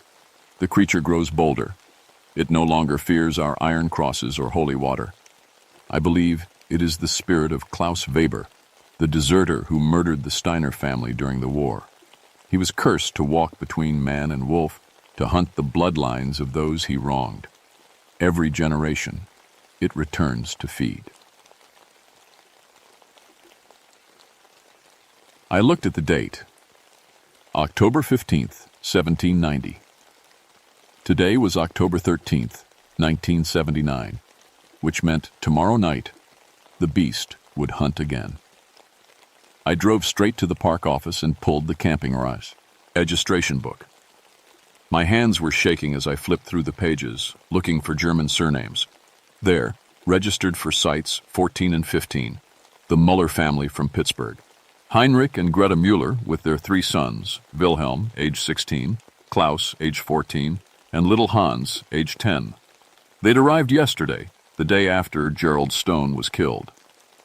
I grabbed my radio and tried calling the main office, but all I got was static. The mountains played hell with radio signals sometimes. I jumped in my truck and drove down to their campsite as fast as I dared on the winding road. The Mueller family had set up a neat camp with 2 large tents and a careful fire ring. Heinrich was splitting wood while his wife prepared dinner. The 3 boys were exploring near the creek, their voices echoing off the canyon walls. "Mr. Mueller," I called out, trying to keep my voice calm. "I need to talk to you about something important." Heinrich was a big man like Gerald Stone had been, with the same kind of working hands. He looked up from his wood splitting with a friendly smile. "Of course, Ranger. What can we do for you?" "I think your family might be in danger," I said. "There was an incident yesterday. A camper was killed, and I have reason to believe the thing that killed him might come after your family next." Heinrich's smile faded. "What kind of thing?" I struggled with how to explain it. "The local records show a pattern. Every 23 years, families with German names are attacked by something. Always here, always in October." Greta Muller had stopped preparing dinner and was listening now. The boys had come closer, sensing adult worry the way children do. "Are you telling us there's some kind of serial killer?" Heinrich asked. "Not exactly," I said. "The witnesses describe something that's not quite human, something that walks on 2 legs but has the head of a wolf." Wilhelm, the oldest boy, laughed nervously. "You mean like a werewolf? Come on, that's just old stories." "Maybe," I said. "But 4 families are dead, and they all have them. Names like yours. German names. I'm asking you to pack up and leave. Tonight." Heinrich looked at his wife, then back at me. "Ranger, I appreciate your concern, but we drove 6 hours to get here. The boys have been looking forward to this trip for months. We can't just run away because of some old superstition." I pulled out copies of the newspaper articles I'd found. "This isn't superstition. These people are really dead." Heinrich studied the papers, his face growing serious. But then he shrugged. "Probably a bear. Maybe the same bear if they live that long. We'll be careful. Keep our food locked up tight, just like you told us." I wanted to grab him and shake him, make him understand, but what could I say? That my German grandfather's bedtime stories were real? that something supernatural was stalking families in these woods. At least stay close to your camp tonight, I said. And if you hear anything strange, anything at all, fire 3 shots into the air. I'll come running. Heinrich nodded and shook my hand. We'll be careful, Ranger. Thank you for the warning. I drove back to my cabin, but I couldn't sit still. As the sun went down, I loaded my rifle and checked my flashlight batteries. Then I drove back toward the Mueller campsite and parked about a quarter-mile away, where I could watch their fire through the trees. Around 10 o'clock, their fire started to die down. I could see the family moving around, getting ready for bed. The boys disappeared into one tent, Heinrich and Greta into the other. That's when the forest went completely silent again. It was like someone had thrown a switch. The insects stopped chirping. The wind stopped moving through the trees. Even the creek seemed to run quieter. I rolled down my truck windows and listened. Nothing. Then I heard it, a sound like a dog howling, but deeper and longer than any dog could manage. It had to come from everywhere at once, echoing off the canyon walls. The sound raised every hair on my body. It was filled with hunger and rage and something else. Something that sounded almost like laughter. Through my binoculars, I saw Heinrich unzip his tent and step outside. He had a flashlight in one hand and what looked like a hunting rifle in the other. "Hello?" he called out. "Who's out there?" The howling came again, closer this time. Heinrich swung his flashlight toward the tree line, and for just a moment I saw something in the beam. It stood about 6 feet tall, covered in dark fur. Its body was mostly human, but the head was long and narrow, like a wolf's. Its eyes reflected the light like mirrors, glowing red in the darkness. Heinrich raised his rifle, but the thing moved faster than anything I'd ever seen. 1 second it was 50 feet away, the next it was right in front of him. I heard Heinrich scream, then the rifle went off. Then, nothing. I grabbed my own rifle and ran toward the campsite, crashing through the brush like a madman. When I got there, Heinrich was lying next to his tent, and I could see right away he was dead. 3 long cuts across his chest, just like Gerald Stone. His blood was soaking into the ground, but there wasn't as much as there should have been. Greta was screaming from inside the tent. The boys were crying, but they were alive. "Get in your car," I shouted. "Now, drive to town and don't stop." Greta stumbled out of the tent, pulling little Hans with her. Wilhelm and Klaus were right behind them. They ran for their station wagon while I stood guard with my rifle. The forest was still silent, but I could feel something watching us. The air smelled like wet fur and old blood. "It's still here," Wilhelm said, his voice shaking. "I can feel it watching." He was right. I could feel it too, like cold fingers running down my spine. They piled into their car and Greta started the engine, but as they backed out of the campsite, their headlights swept across the tree line, and I saw it again. The creature was standing just inside the forest, watching us. In the headlight beam, I could see its face clearly for the first time. It had the long snout and pointed ears of a wolf, but the eyes were human, old, tired, and full of pain. Then it opened its mouth and spoke. The voice was rough, like someone who hadn't used it in a long time, but the words were clear. "Vergeltung," it said. "Revenge." The car's tires squealed as Greta floored the gas pedal. They disappeared down the road, leaving me alone with the thing in the woods. I kept my rifle trained on the tree line, but the creature had vanished again. I backed toward my truck, trying not to turn around. When I reached the driver's door, I heard that terrible howling again, but this time it was coming from the direction the Muellers had gone. I jumped in my truck and raced after them, my headlights cutting through the darkness. About a mile down the road, I found their station wagon stopped sideways across the pavement. The front windshield was smashed, and all 4 doors were hanging open. The Muellers were huddled together beside the road. Little Hans was crying, and Klaus looked like he might throw up. But they were all alive. "It jumped on the car," Greta said, her voice barely a whisper. "Right on the roof. Its claws came through the metal like it was paper."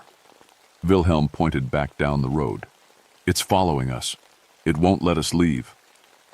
I looked where he was pointing and saw a pair of red eyes in the darkness. maybe 50 yards away. The creature was pacing back and forth across the road, blocking our escape. That's when I remembered Father Brenner's journal. He'd written about the beast being the spirit of Klaus Weber, cursed to hunt the families he'd wronged. But curses had rules. They had to have some way to be broken. "Wilhelm," I said. "What's your full name?" "Wilhelm Heinrich Müller," he said. "Why?"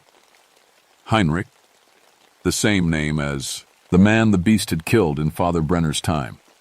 This wasn't random. The creature was hunting specific bloodlines, specific names passed down through generations. Listen to me, carefully," I said. "This thing isn't just an animal. It's the spirit of a man who was cursed almost 200 years ago. He's been hunting your family ever since." "That's impossible," Greta whispered. "Your family came from Germany, right? Probably around 1790? Wilhelm nodded slowly. "Our great-great-grandfather Heinrich came over during the Revolutionary War. He was a soldier." The pieces were starting to fit together. "The beast was a deserter named Klaus Weber. He murdered a family during the war, probably your ancestors.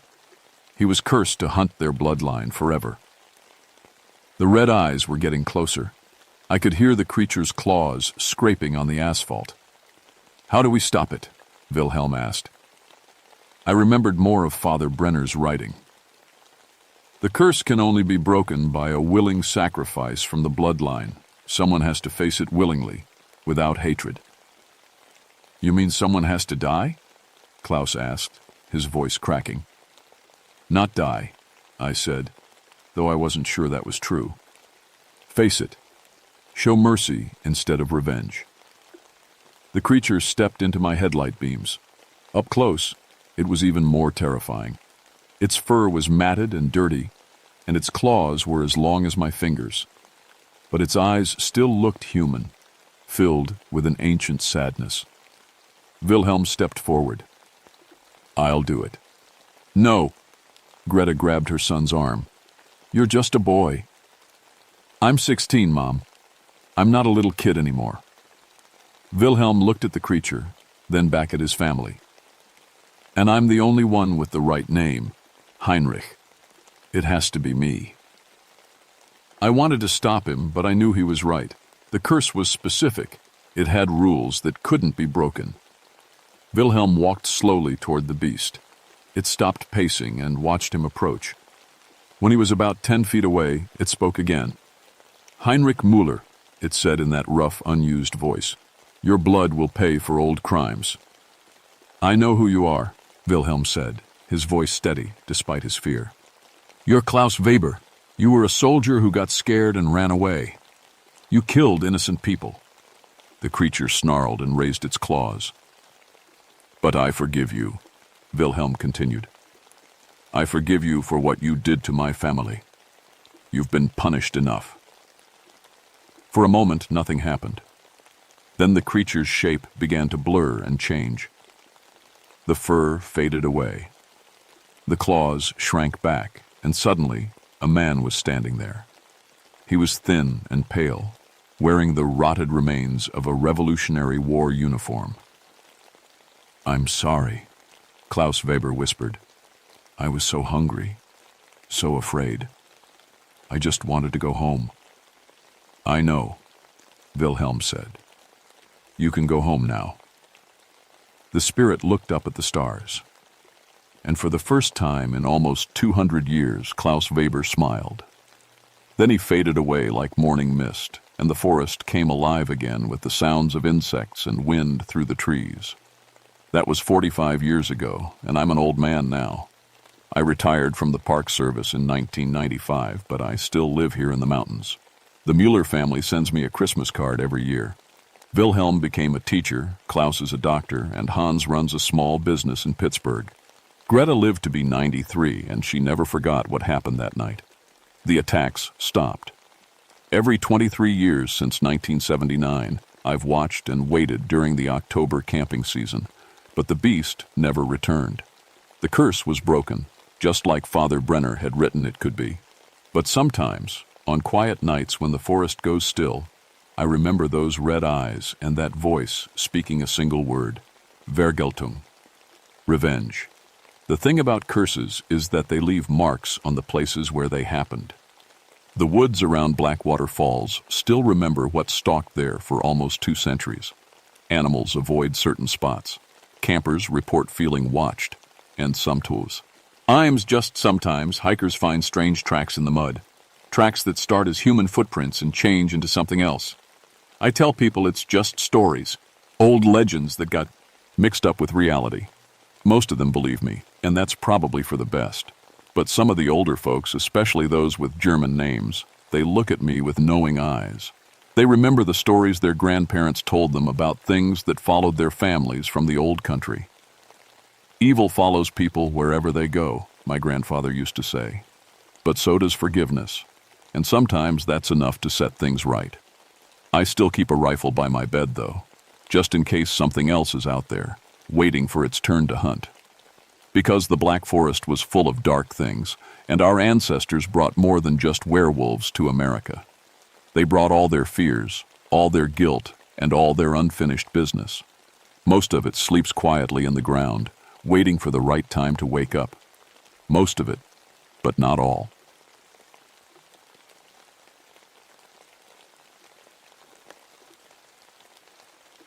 My name is Nathan Crowfeather, and I've been a park ranger for 16 years.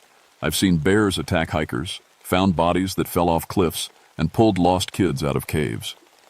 But what happened at Whispering Creek still keeps me awake at night. I'm part Cherokee, part Scottish.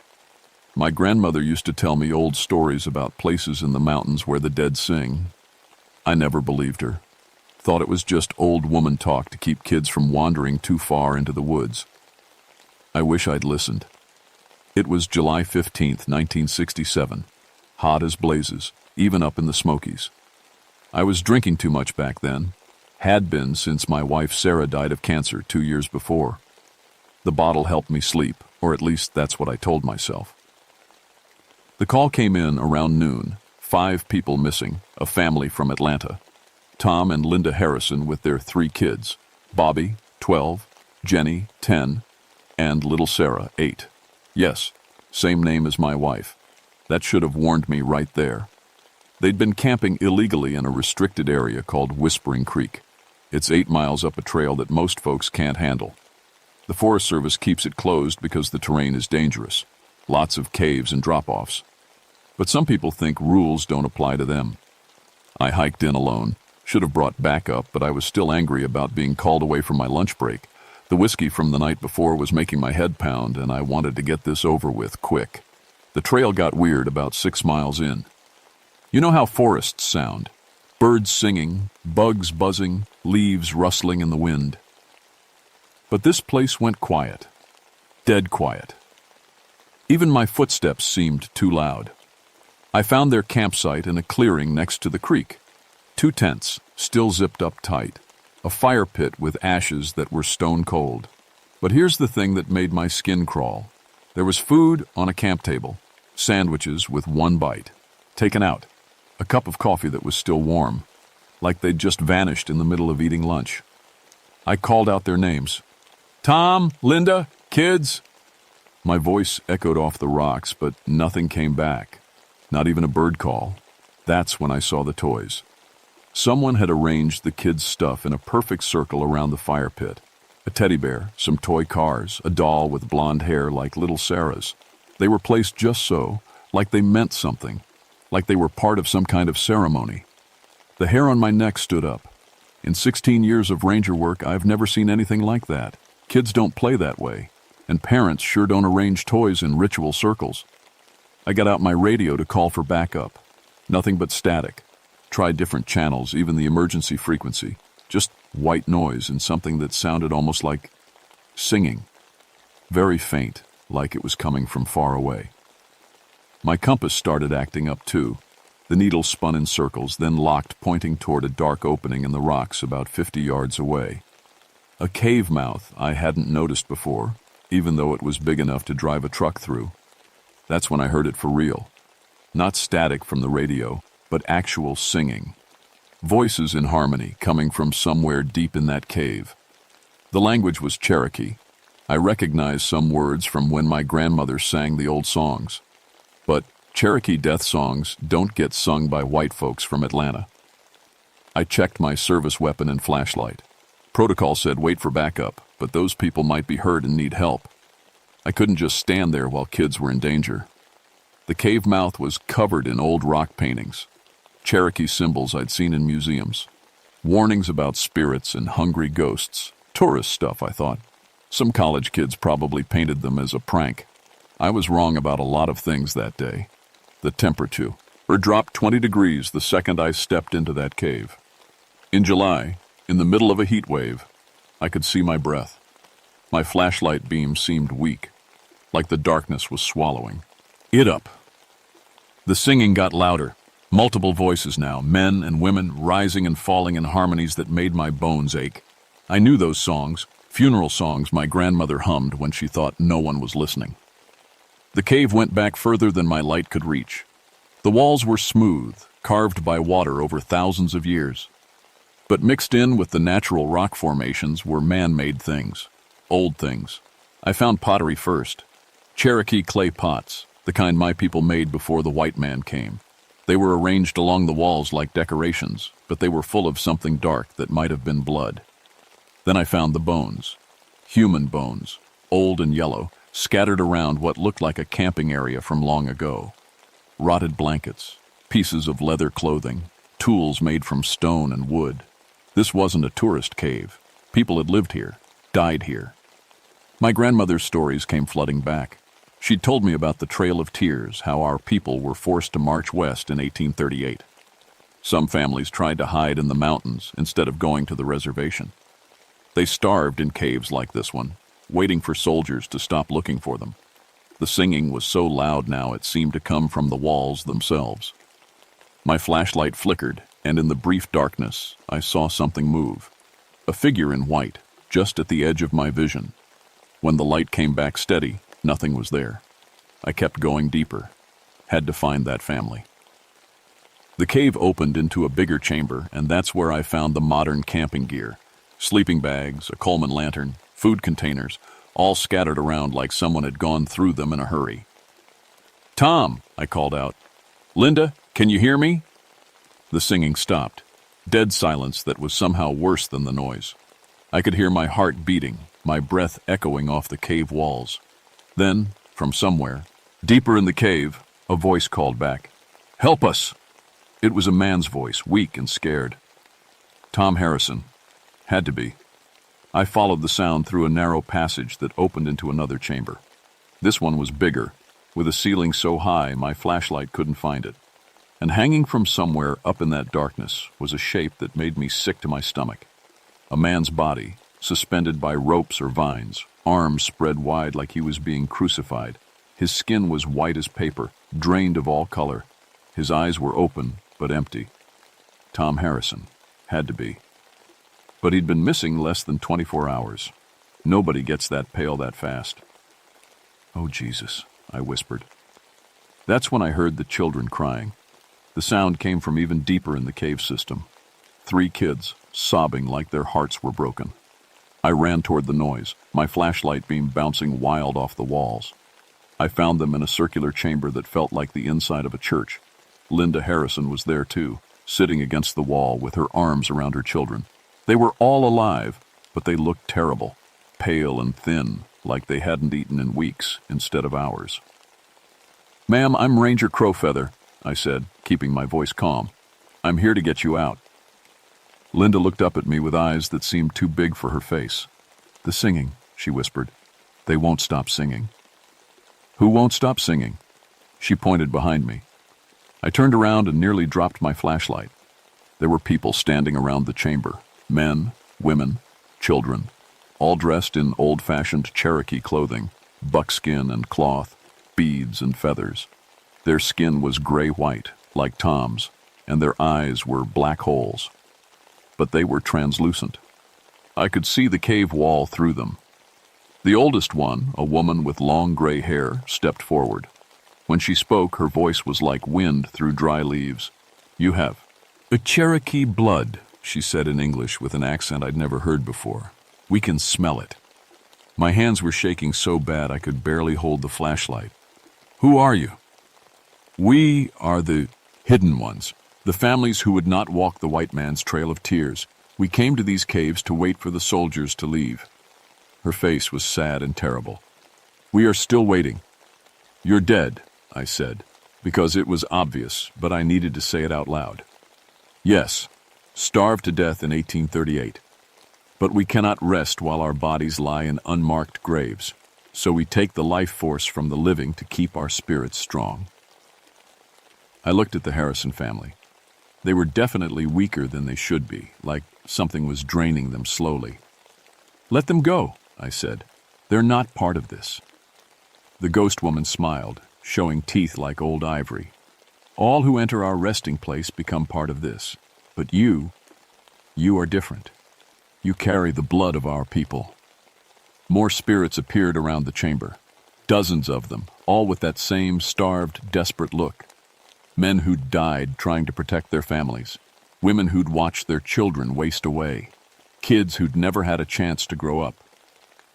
We have been feeding on these people since yesterday, another spirit said. An old man with a chief's headdress made of bones. Soon they will join us, but you could help us find peace instead. How? Give us proper burial. Perform the tobacco ceremony for our bones. Send our spirits to the next world where we belong. I thought about my grandmother's teachings, the old ways I'd forgotten when I started drinking. I don't remember all the words. Then we will teach you. But first, the woman gestured to the Harrison family. They must stay until the ritual is complete. Insurance that you will return. Linda Harrison started crying again. Her kids pressed closer to her, and I could see they were getting weaker by the minute. No deal, I said. Let them go first. The spirits moved closer, surrounding me. The temperature dropped even more, and frost started for Ming on the cave walls. You are not in a position to bargain, the old chief said. That's when I made the stupidest, bravest decision of my life. I pulled out my service knife and cut a deep line across my palm. Blood welled up, dark red in the flashlight beam. I offer my blood to the earth, I said in Cherokee, the words coming back to me from childhood ceremonies. I am Nathan Crowfeather, grandson of Mary Dear Woman, son of Robert Walking Bear. This blood connects me to all who came before. The spirits stopped moving. They stared at my bleeding hand like it was the most beautiful thing they'd ever seen. Cherokee blood, the old woman whispered. Strong blood, old blood. I let the blood drip onto the cave floor. My grandmother told me our blood belongs to the land, that it calls to the spirits of our ancestors. Is that true? Very true, said the chief. We can taste your grandmother's line. She was a keeper of the old ways. Then accept this offering and let these people go. They have children, just like you did. You know what it's like to watch kids suffer. For a long moment, nobody moved. The spirits whispered to each other in Cherokee, too old and fast for me to follow. Then the woman nodded. We will release them, she said. But you must stay. You must help us find rest, or we will hunt others. Forever. I looked at Linda Harrison and her kids. They were barely conscious now, leaning against each other like they couldn't sit up on their own. Deal, I said. The spirits stepped back, and suddenly the Harrisons looked better. Color came back to their faces, and little Sarah opened her eyes properly for the first time. Get out of here, I told Linda. Follow the cave back the way I came. Don't stop. Don't look back. When you get outside, walk straight down the trail to the parking area. Someone will find you. What about you? Linda asked. I'll be fine, and I lied. Go, now. She helped her kids to their feet, and they stumbled toward the cave entrance. I waited until I couldn't hear their footsteps anymore. Then I was alone with the dead. Now, said the old woman, you will help us. Where are your bodies buried? Follow us. The spirits led me deeper into the cave system, through passages I would never have found on my own. My flashlight was dying, but somehow I could see them clearly now. They glowed with a soft, cold light that made everything look like a black and white photograph.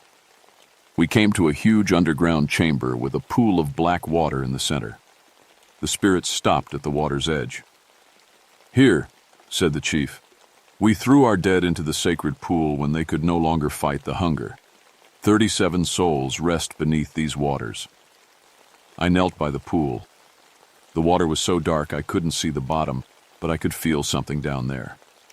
A presence that was both sad and angry. "What do I need to do?" The old woman knelt beside me. "The tobacco ceremony. Offer sacred smoke to the 4 directions.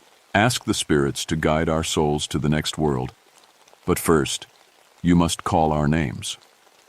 "I don't know your names." "We will tell you." And they did. One by one, 37 spirits told me their names. Cherokee names from before the white man came, names that had been forgotten by everyone still living.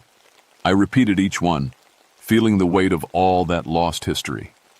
When the last name was spoken, the old woman handed me something, a small pouch made from doeskin. "Sacred tobacco," she said, "saved from the old homeland. We have guarded it for over a century, waiting for someone who could use it properly." My hands were shaking as I opened the pouch. The tobacco inside was dry as dust, but it smelled like home, like my grandmother's house on ceremony days. I didn't have a proper pipe, so I made a small fire with matches and some dry wood from the cave floor. I sprinkled the tobacco on the flames and watched it burn. "Grandfather's spirits of the East," I began, remembering the woe cards my grandmother had taught me.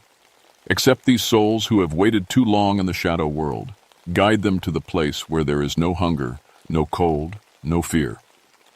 I turned to each direction, south, west, north, and repeated the prayer. The spirits watched in silence, their faces full of hope for the first time. The tobacco smoke rose up toward the cave ceiling, and something amazing happened. The pool of black water began to glow. Soft, golden light came from somewhere deep below the surface. "It is working," the old woman said. "We can feel the path opening." But then the cave started to shake. Rocks fell from the ceiling, splashing into the pool. The spirits flickered like candle flames in a strong wind. "What's happening?" I shouted over the rumbling. "The ceremony is breaking the bonds that hold us here," the chief called back. "But it is also breaking the bonds that hold this place together. You must leave. Now." "What about you?" "We go to the spirit world. You go back to the world of the living. Run." I ran. Behind me I could hear the cave system collapsing, tons of rock falling, underground streams breaking free, the mountain itself reshaping around the empty spaces where the spirits had lived for over a century. My flashlight finally died, but somehow I could still see. A warm wind was pushing me forward, guiding me through passages that were crumbling as I passed. The spirits were helping me one last time. I burst out of the cave mouth just as the whole cliff face came down. Boulders the size of cars crashed into the creek. Dust and debris filled the air. When it cleared, the cave entrance was completely sealed. The Harrison family was waiting by their campsite, looking scared but healthy. Tom was there too, somehow alive, though he swore he didn't remember anything after going to sleep the night before. "What happened in there?" Linda asked. I looked on, ked back at the pile of rocks that had been a cave. "Gas leak," I said. "Made you all sick, made you hallucinate. Tom, you must have wandered around confused and hit your head. Lucky you all got out when you did." It was a lie, but it was the kind of lie that lets people sleep at night. We hiked out together, the Harrison family and me. They were quiet, still shaken by their experience. The kids held their parents' hands tight, like they were afraid of getting separated again. When we reached the ranger station, I called for medical transport. The family was taken to the hospital for observation, though the doctors couldn't find anything wrong with them except exhaustion and mild dehydration. Tom Harrison died 3 days later. Heart failure, the doctors said. No explanation for it. He was only 35, in good health, no history of heart problems. His body just stopped working. I knew what had really killed him. The spirits had taken too much of his life force before I made my deal with them. Some damage can't be undone. I didn't go to the funeral. Instead, I drove up to the mountain where my grandmother was buried and sat by her grave for a long time. "I heard them singing, grandmother," I said to the headstone. "The hungry ghosts you warned me about. I helped them find peace, but it cost a man's life." The wind through the pine trees sounded almost like an answer, almost like my grandmother's voice saying, "Some prices must be paid, grandson. You did what was needed." I quit drinking that day, poured out every bottle in my house, and never touched alcohol again. The Cherokee spirits had reminded me who I was supposed to be, a keeper of the old ways, a bridge between the world of the living and the world of the dead. I started studying my grandmother's language seriously, learned the ceremonies I should have learned as a boy, found other Cherokee elders who could teach me the songs and stories I'd forgotten in my grief over Sarah. 2 months after the cave-in, I got a letter from the state archaeological department. Someone had given them an anonymous tip about a historic Cherokee burial site near Whispering Creek. They wanted to do a survey, maybe create a memorial. I led them to the site myself.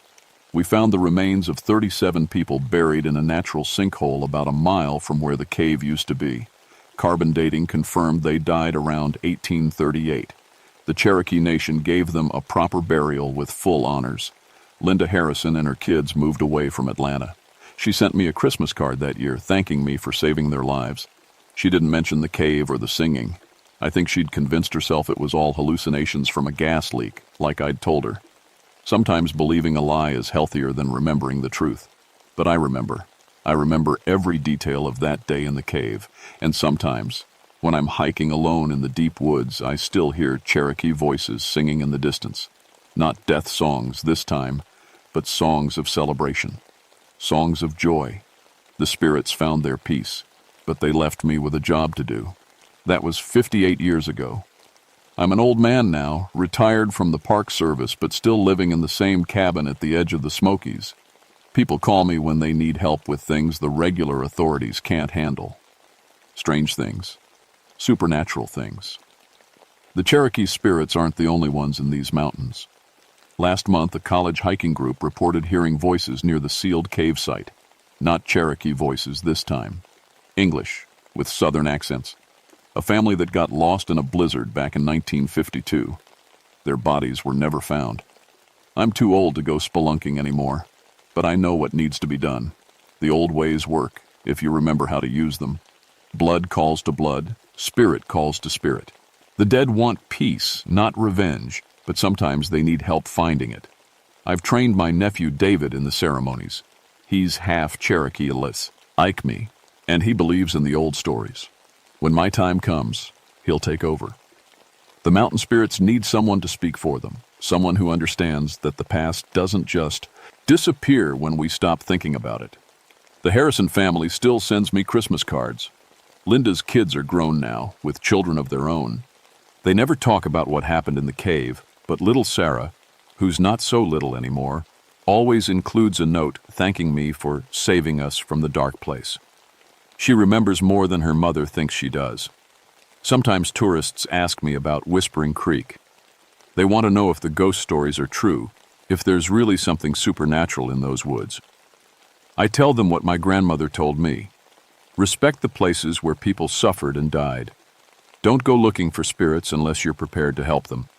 And always remember that the dead were once as alive as you are, with families they loved and dreams they couldn't fulfill. The Cherokee spirits taught me that some hungers last beyond death. The hunger for justice, the hunger for remembrance, the hunger for peace. Most of all, they taught me that we're all connected, the living and the dead, the past and the present. What we do echoes forward through time, just like what our ancestors did echoes back to us. On quiet nights, when the wind is just right, I can still hear them singing in the distance. Not the hungry ghosts of Whispering Creek, but the spirits of all my Cherokee ancestors, welcoming their lost children home at last. The hollow singers have found their voice again, and in their songs, I hear the promise that none of us, living or dead, are ever truly forgotten. That's my story. Believe it or don't. But if you ever find yourself in the Smoky Mountains and you hear voices singing in a language you don't understand, Show some respect. The dead have long memories, and they're always listening.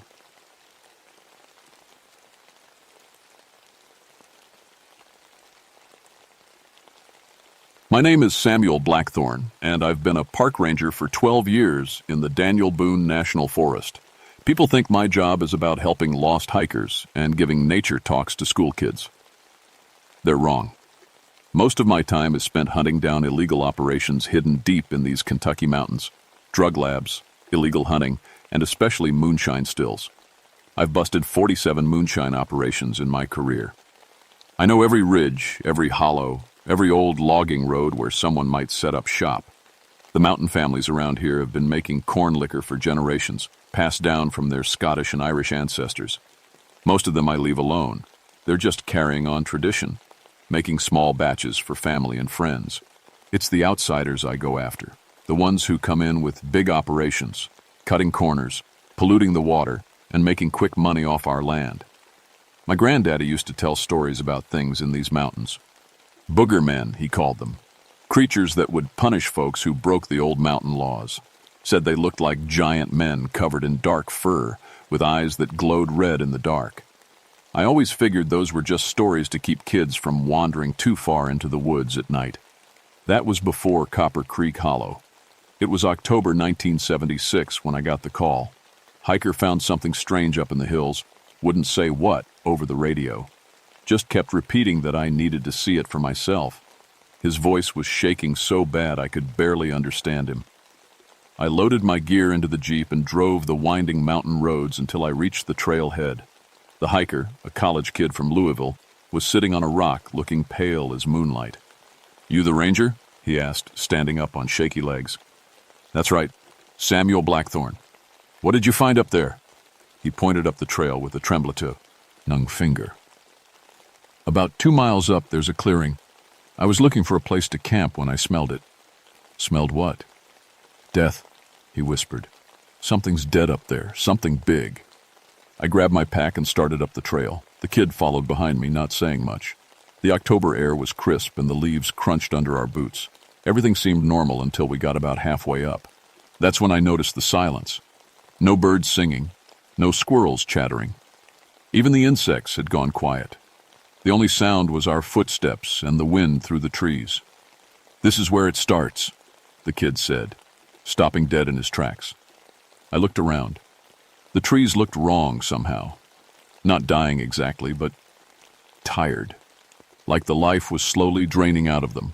Some of the leaves had fallen in perfect circles around the base of each tree, which made no sense with the way the wind was blowing.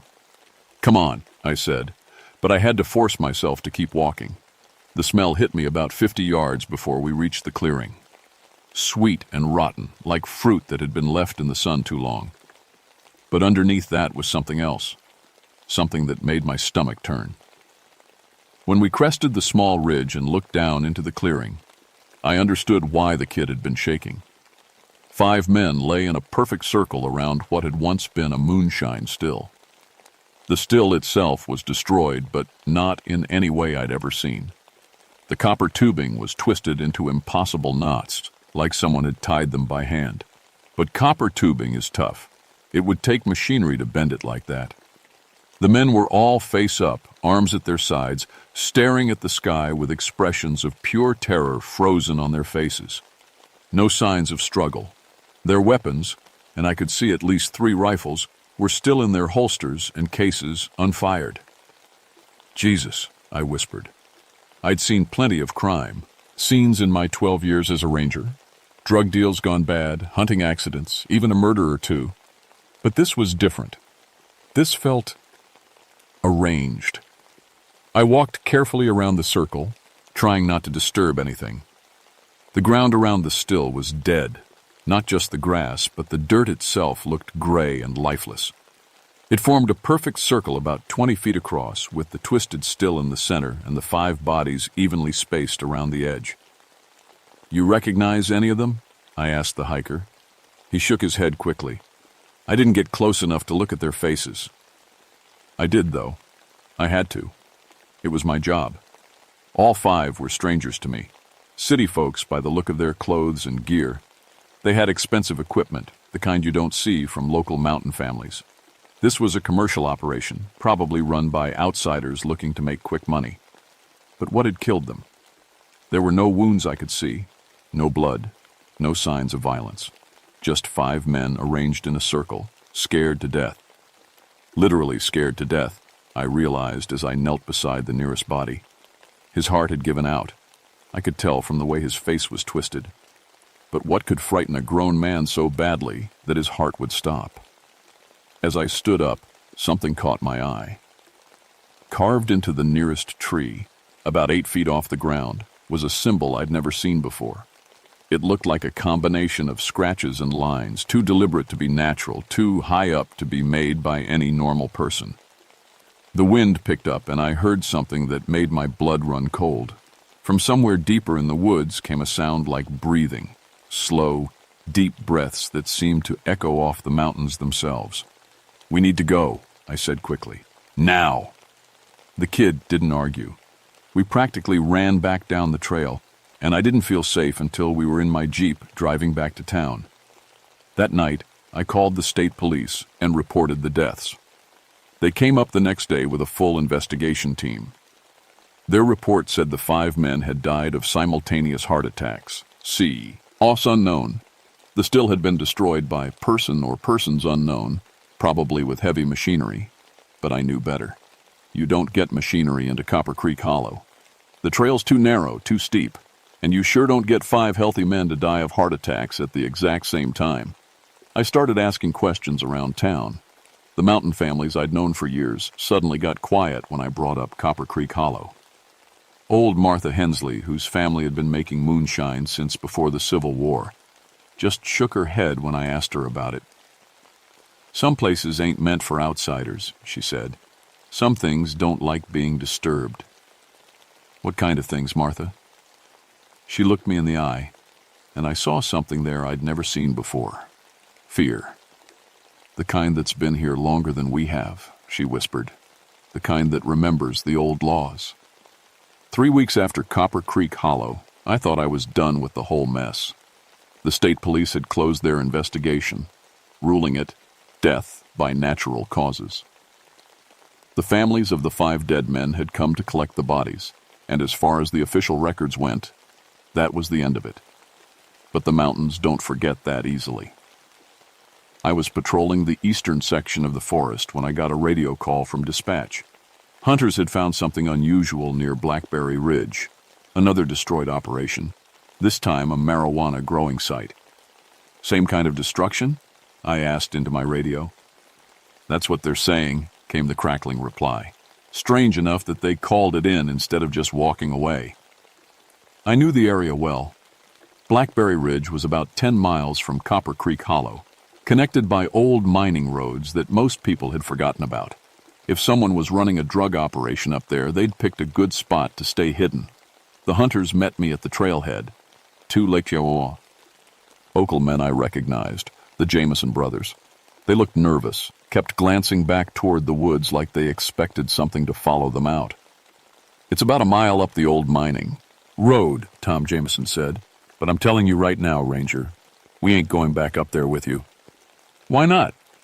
The brothers exchanged a look. "You'll see," was all his brother Jake would say. I hiked up alone, following the overgrown mining road. The day was overcast, with thick clouds that made the forest darker than it should have been in the afternoon. I kept my hand near my radio, though I wasn't sure what I'd call in if something happened. The marijuana plants were easy to spot once I found them. About 50 plants arranged in neat rows in a clearing that had been cut out of the forest.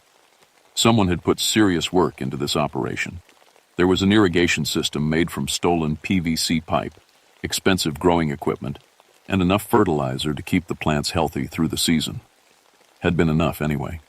Now everything was dead. Not just the marijuana plants. Everything. Every tree within 30 feet of the growing site was brown and lifeless. The grass had turned black. Even the rocks looked somehow wrong. Like they'd been drained of something vital. And in the center of the dead zone, arranged in the same perfect circle I'd seen at Copper Creek Hollow, were 3 more bodies. I approached carefully, my heart pounding. Same setup as before, 3 men lying face up, arms at their sides, expressions of absolute terror on their faces. No signs of struggle, no wounds, no blood. Just death by fear. But this time, something was different. These men weren't strangers. I recognized 2 of them, small-time dealers from Lexington who'd been arrested before for running drugs through the national forest. The 3rd man I didn't know, but he looked like city folk, probably their supplier or partner. What bothered me most was how fresh everything looked.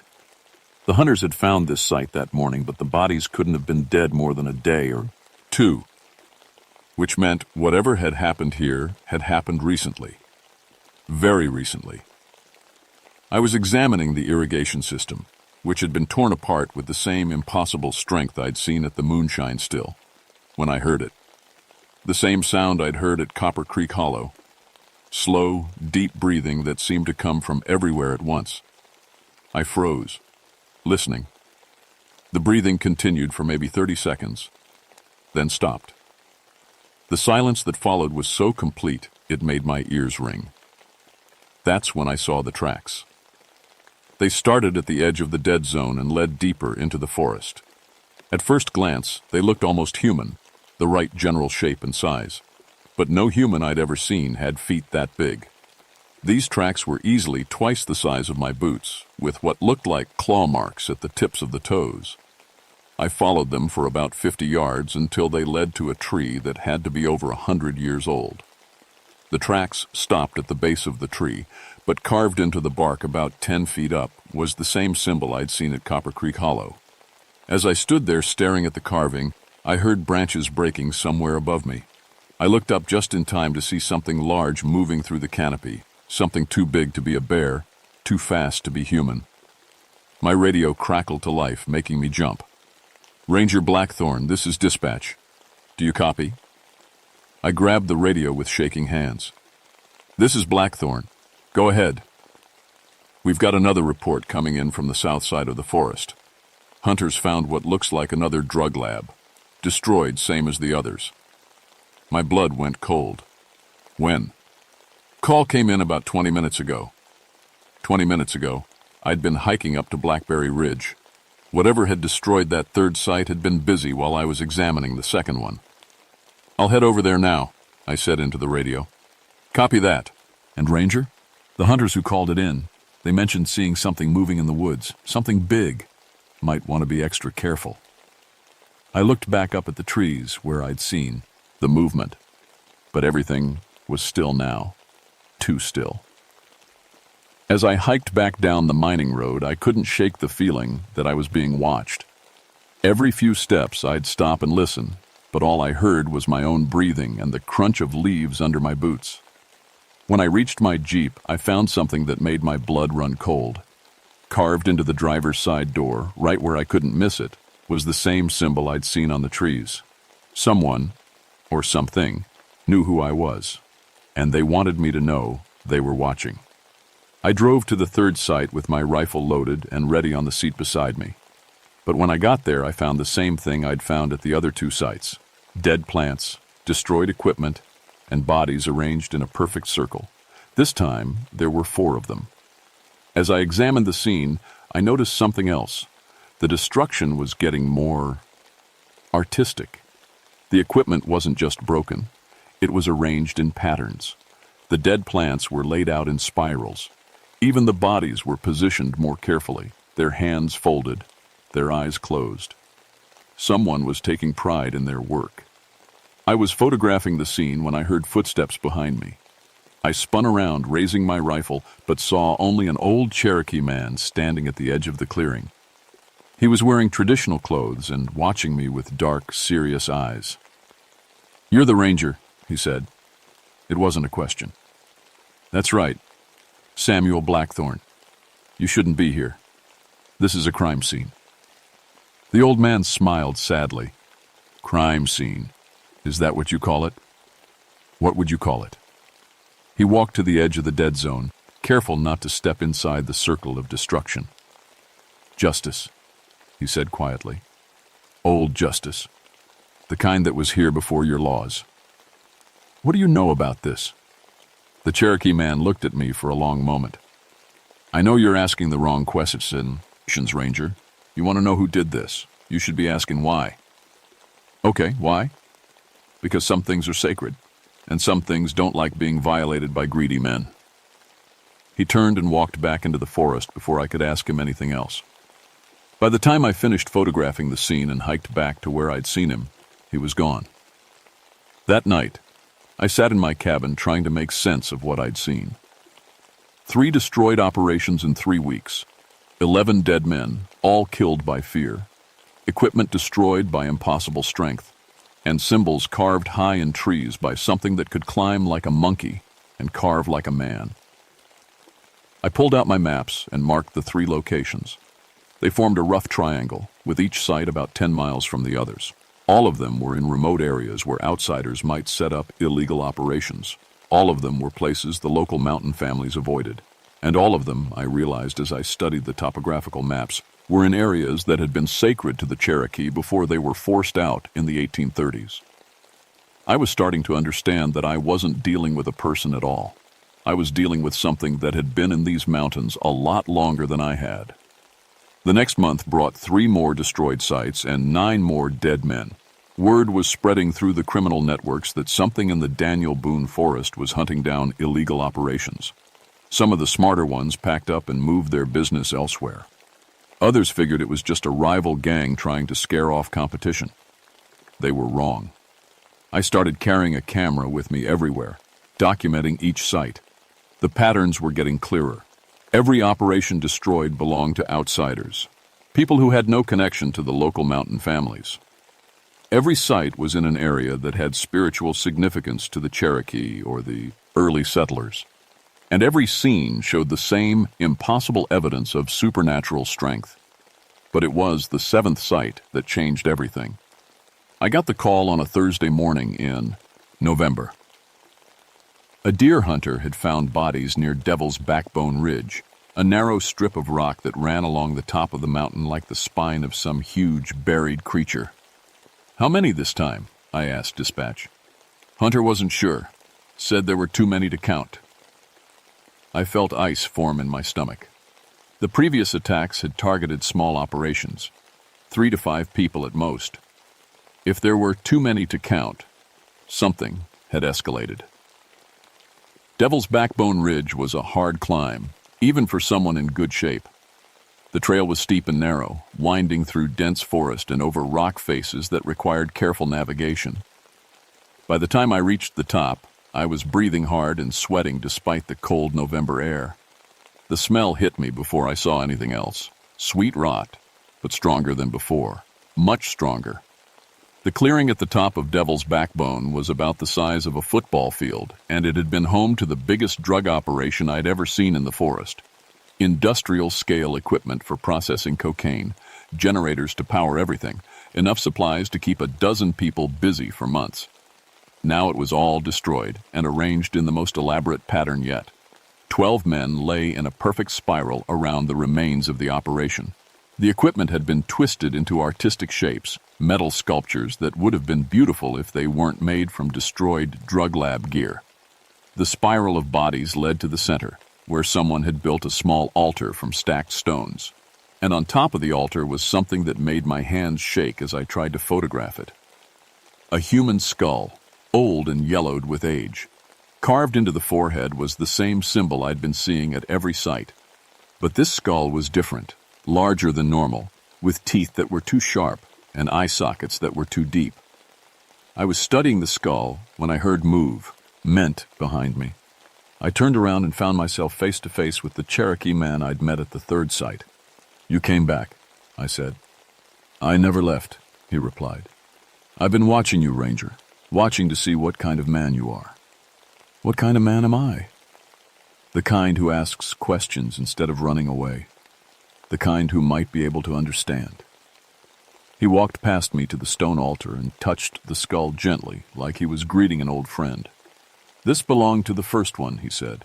"The first guardian these mountains ever had. Cherokee legend says he was a giant, half man and half spirit, who protected the sacred places from those who would defile them. Guardian? Your people might call him a monster. We called him necessary. I looked around at the 12 dead men arranged in their spiral pattern. This is necessary? The Cherokee man, I still didn't know his name, nodded grimly. These men brought poison into sacred ground. They cut down century-old trees to make room for their operation. They dumped chemicals into streams where our ancestors prayed. They took something holy and made it filthy. So something killed them for it? Something protected what needed protecting. As he spoke, I became aware that we weren't alone. There was something else in the clearing with us, something large moving just outside the range of my vision. Every time I tried to look directly at it, it seemed to fade into the shadows between the trees. It's here, isn't it? I whispered. The Cherokee man smiled. It's always here. The question is whether you're ready to see it. What do you mean? Close your eyes, Ranger. Stop trying to understand with your head and start listening with your heart. I wanted to argue, to tell him that I was a man of facts and evidence, not superstition and old stories. But something in his voice made me trust him. I closed my eye. At first, all I heard was the wind in the trees and the distant sound of a creek running down the mountain. But gradually, I became aware of something else, a presence, ancient and patient, watching me from the shadows. I opened my eyes and saw it clearly for the first time. It stood about 20 feet away, between two large oak trees. 8 feet tall, covered in dark fur that seemed to absorb light rather than reflect it. Its eyes glowed red like coals, and when it breathed, frost formed in the air despite the November temperature. But what struck me most was its intelligence. This wasn't a mindless beast. This was something that thought, planned, and judged. Something that had been making deliberate decisions about who lived and who died. We stared at each other for what felt like hours but was probably only seconds. Then, without breaking eye contact, it raised one massive hand and pointed at me. It knows you, the Cherokee man said quietly. It's been watching you work, studying you. What does it want? To know whose side you're on. The creature, the guardian, the booger man, whatever it was, took a step closer. I could smell it now, like pine needles and rich earth and something wild that had never been tamed. When it spoke, its voice sounded like wind through deep caves. You hunt them, it said, each word carefully formed. The ones who steal, who poison, who take what is not theirs. I realized it was talking about my job, my 12 years of busting illegal operations in the forest. That's right, I managed to say. I try to protect the forest. But you serve their laws, not the old laws, not the true laws. I didn't know how to respond to that. The creature was right. I served the state of Kentucky and the federal government, not some ancient system of justice that predated written history. The old laws are simpler, the Cherokee man said, as if reading my thoughts. Take only what you need. Give back more than you take. Respect the sacred places. Punish those who don't. The creature nodded slowly, never taking its red eyes off me. Choose, it said in its deep, hollow voice. Serve them, or serve the land. You cannot serve both. Then it turned and walked into the forest, moving through the trees like smoke despite its massive size.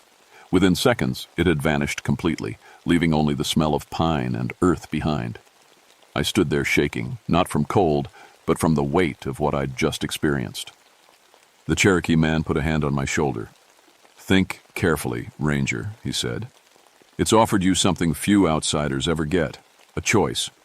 But if you choose wrong, or if you try to play both sides, you'll end up like them. He gestured at the 12 dead men arranged in their spiral pattern. What's your name? I asked. Joseph Crow Feather.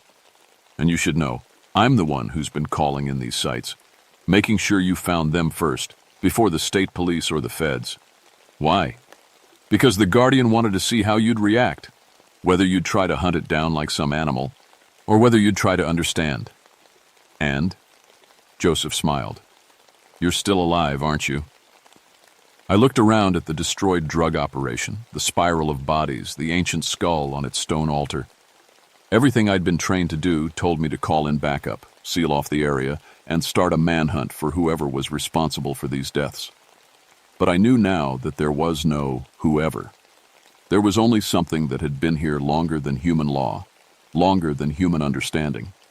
Something that operated by rules so old they'd been forgotten by everyone except a few Cherokee who still remembered the old stories. What happens now? I asked. Now you decide what kind of ranger you want to be, Joseph said. The kind who enforces laws written by men in distant cities, or the kind who protects what's truly sacred. I spent that night in my cabin, staring at the photos I'd taken of 7D, destroyed sites and 24 dead men. By morning, I'd made my choice. I was going to learn the old laws. Joseph Crow Feather became my teacher over the next several months. He showed me how to read the forest differently, not just as a collection of trees and wildlife, but as a living system with its own intelligence and memory.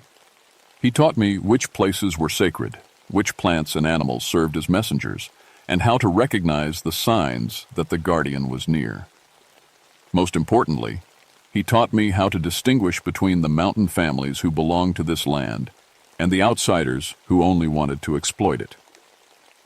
Your guardian, I said one day as we walked through a grove of ancient hemlocks. Does it have a name? Many names, Joseph replied. The Cherokee called it Kekle Kudla, which means the one who watches. Your mountain families call it the Booger Man. But names aren't important. Understanding is. I think I'm starting to understand. It only kills outsiders, right? People who don't belong here. Joseph stopped walking and looked at me seriously. It kills those who take without permission, who violate sacred places for profit, who bring poison and greed to clean land. But I'm an outsider too. My family came from Scotland 3 generations ago. Your family came to work the land, not to steal from it.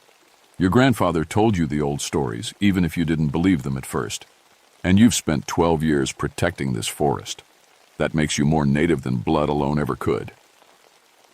I was learning to think like the guardian, to see the forest through its ancient eyes. When I patrolled now, I looked for different things.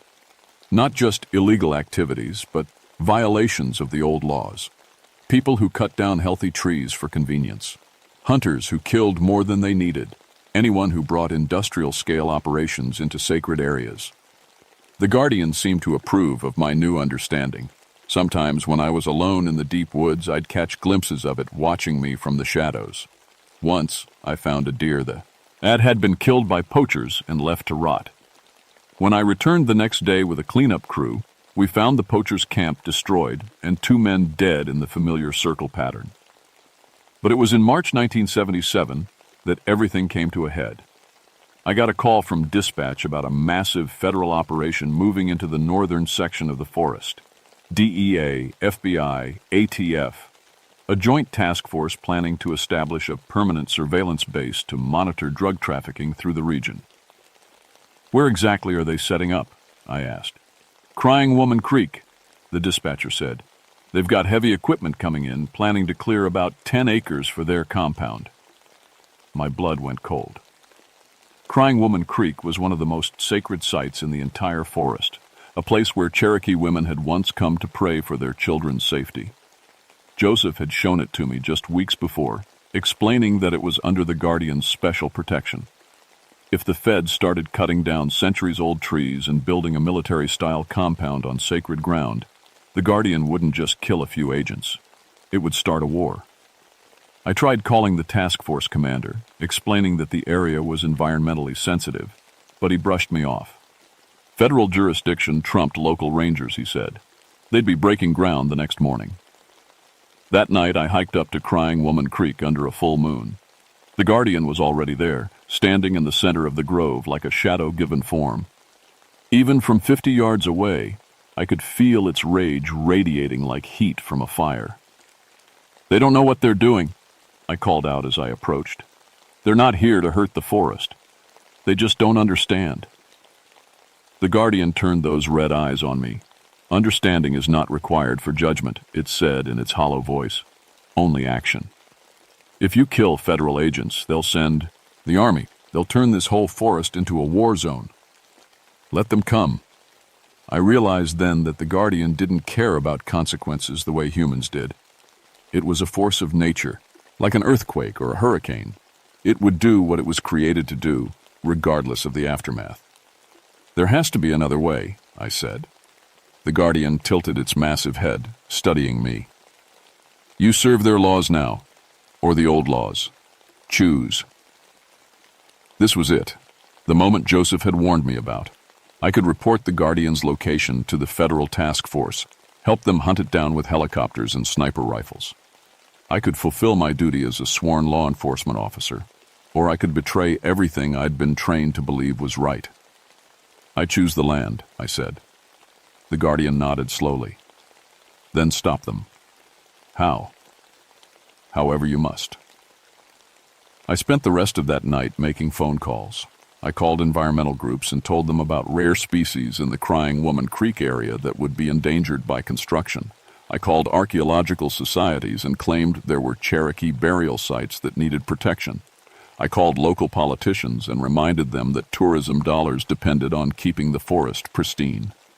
By morning, I had 3 different federal judges issuing temporary restraining orders and a small army of protesters heading for the construction site.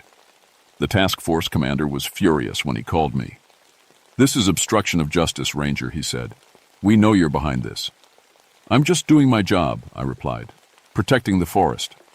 "Your job is to cooperate with federal law enforcement. My job is to serve the land and the people who belong to it." The legal battles lasted for months. Environmental lawyers fought government lawyers while protesters camped in the trees, and news crews filmed everything. Eventually, the feds found another location for their base, 20 miles away, in an area that had already been logged and replanted. Crying Woman Creek remained untouched. Joseph found me there on the day the last of the protesters. Protesters packed up and left. "You chose well," he said. "The guardian is pleased." "Is it over?" "It's never over. But you understand now. You're not just a ranger anymore. You're a guardian too." As if summoned by his words, the creature emerged from the shadows between the trees. But this time it didn't feel threatening. It felt respectful. "Brother," it said to me in its deep voice, and somehow I knew that was the highest honor it could bestow. From that day forward, my relationship with the Daniel Boone Forest changed completely. I was still a ranger, still enforced the law when necessary. But I also enforced the older, deeper laws that govern the relationship between humans and the wild places they inhabit. The guardian and I became partners in a way that no government manual could have prepared me for. It would show me violations of the sacred places, and I would find legal ways to stop them. When legal methods weren't enough, well, sometimes poachers and polluters just disappeared into the deep woods, never to be seen again. That was almost 50 years ago now. I'm retired from the ranger service, but I still live in the same cabin, still walk the same trails. The forest has changed some. More visitors, more development pressure, more people who see trees as lumber and streams as waste disposal. But the guardian is still here, still watching, still protecting. I've trained 3 younger rangers in the old ways over the years. Not all of them could handle it. One requested a transfer after his first encounter with the guardian, and another tried to report what he'd seen to the authorities. That one ended up quitting the service entirely after a series of accidents that convinced him the forest didn't want him there. But the third one, a young woman named Sarah Whitehorse, whose grandmother was Cherokee, understood immediately. She's taken over most of my duties now, working with Joseph's nephew to maintain the balance between human law and natural law. The official records show that illegal activities in the Daniel Boone Forest have dropped by over 80% since 1976. Environmental groups praise our conservation efforts. Tourists come from all over the world to experience one of the last truly wild places in Kentucky. What they don't know is that the forest is wild by choice, not accident. That it's protected by something older and more powerful than any human law. That there are still places in this world where the old rules apply, where taking without permission carries consequences that modern people can barely imagine. Sometimes, late at night when the moon is dark and the wind is still, I walk the trails and feel the guardian's presence moving through the trees beside me. We don't talk much anymore. After all these years, we understand each other without words. But occasionally, when we come across some sign of new threats to the forest, surveyors' stakes driven into sacred ground, or chemical residue in a pristine stream, it will turn those ancient red eyes on me and speak a single word: choose.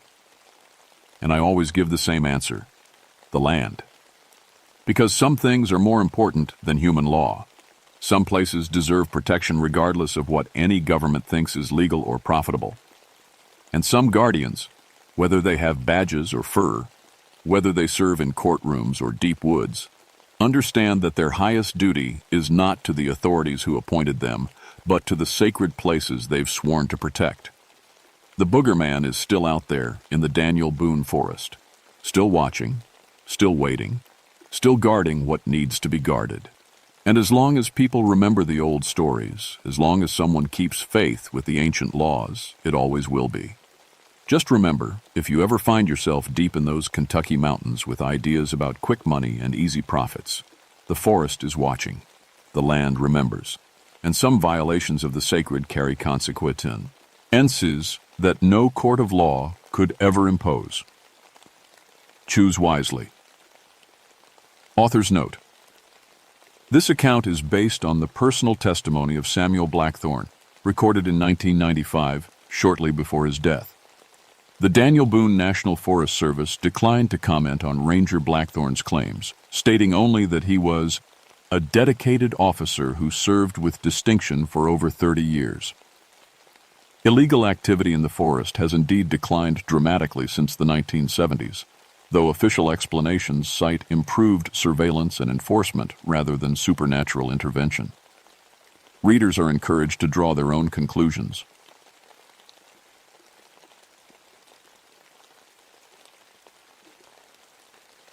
My name is Margaret Thornfield, and I've been a park ranger on the Blue Ridge Parkway for 14 years. Half Cherokee, half English, I grew up hearing my grandmother's stories about the old spirits that lived in these mountains. I never believed them. Not until last winter, when I learned some things are real, whether you believe in them or not. The Blue Ridge Parkway stretches 469 miles through Virginia and North Carolina, but my section covers the most remote part, 30 miles of winding mountain road where cell phones don't work and the nearest town is an hour away. I prefer it that way. Always have. Out here, it's just me, the mountains, and whatever wildlife decides to show itself. I know every trail, every overlook, every hidden creek in my territory. In 14 years, I've hiked over 10,000 miles of these ridges. I can read weather patterns 3 days out just by watching how the ravens fly. I can track a black bear through snow that would fool most hunters. These mountains are in my blood. But that December morning when I found the first report on my desk, something felt different. The air itself seemed heavy, like the mountains were holding their breath. Ranger Thornfield, the typed report began. My family and I were hiking the Rough Ridge Trail on December 10th when we got lost in heavy fog. We were scared and cold, maybe 15 minutes from panic, when this old Cherokee man appeared out of nowhere. He knew exactly where we were and gave us perfect directions back to the parking area. We tried to thank him, but when we turned around to wave goodbye, he was gone. Completely gone, like he just vanished into thin air. I set the report down and rubbed my temples. Lost hikers seeing things. It happened more than people realized. Stress, cold, exhaustion. The mind played tricks. But then I found the other reports. 5 more families over the past month. All lost. All helped by the same old Cherokee man who disappeared before they could properly thank him. Same description every time. Gray hair in traditional braids, old-fashioned clothes that looked handmade, eyes that seemed to see everything. And always, he vanished. I pulled the older files from storage going back years. The pattern was there, buried in decades of paperwork. 1995. Elderly Native American man helps lost family. Disappears. 1987. Mysterious, helpful stranger guides injured hiker to safety, vanishes when help arrives. 1978. Old Cherokee man provides shelter directions during blizzard, nowhere to be found afterward. The descriptions never changed. Not in 40 years. I stacked the reports on my desk and stared out the window at the snow-covered ridges. My grandmother used to tell stories about the Nunahai, the immortal ones who chose to become spirits rather than leave their homeland during the Trail of Tears. "They're still out there, Maggie," she'd whisper when I was small. "Still taking care of people who need help." I'd always thought they were just stories. The radio crackled to life, making me jump. "Base to Ranger Thornfield." "Go ahead, dispatch." "We've got a report of 2 missing hikers on the Tanawa Trail. Last seen around 2 p.m. yesterday. Weather's moving in fast." I looked outside. The sky was turning that particular shade of gray that meant serious snow was coming. In these mountains, serious snow could kill you. "Copy that, I'm heading out now." I grabbed my gear and headed for the door, but something made me pause. On impulse, I pulled out my grandmother's old journal from my desk drawer. She'd filled it with Cherokee stories and old maps of the mountains from before the parkway was built. I'd never paid much attention to it before. Today felt different. I slipped the journal into my pack alongside my radio, GPS, and emergency supply. Outside, the first fat snowflakes were starting to fall. The Tanawa Trail winds along some of the most beautiful and dangerous ridgeline in the Blue Ridge. In good weather, it offers views that stretch for 50 miles. In bad weather, it becomes a death trap of hidden cliffs and sudden drop-offs. I'd been searching for 3 hours when the snow really started coming down. Not the gentle Christmas card kind of snow. This was serious mountain weather, the kind that could dump 2 feet in as many hours and turn familiar trails into alien landscapes. My radio crackled with static. "Ranger Thornfield, what's your status?" I tried to respond, but got nothing but white noise. The mountains did that sometimes, especially during storms. I was on my own. The missing hikers were college kids from Charlotte, experienced enough to know better but young enough to think they were invincible. Their car was still in the parking area, covered now with 4 inches of snow. Their footprints led up the trail, but after a quarter mile, the fresh snow had covered everything. I stopped at Rough Ridge Overlook and cupped my hands around my mouth. "Hello? Can anyone hear me?" My voice echoed off the rocks and disappeared into the swirling snow. Nothing. I was about to continue up the trail when I noticed something odd. There, in the fresh snow beside the trail, was a single set of footprints. Not hiking boots like the missing college kids would wear, but something else. Something that looked almost like moccasins.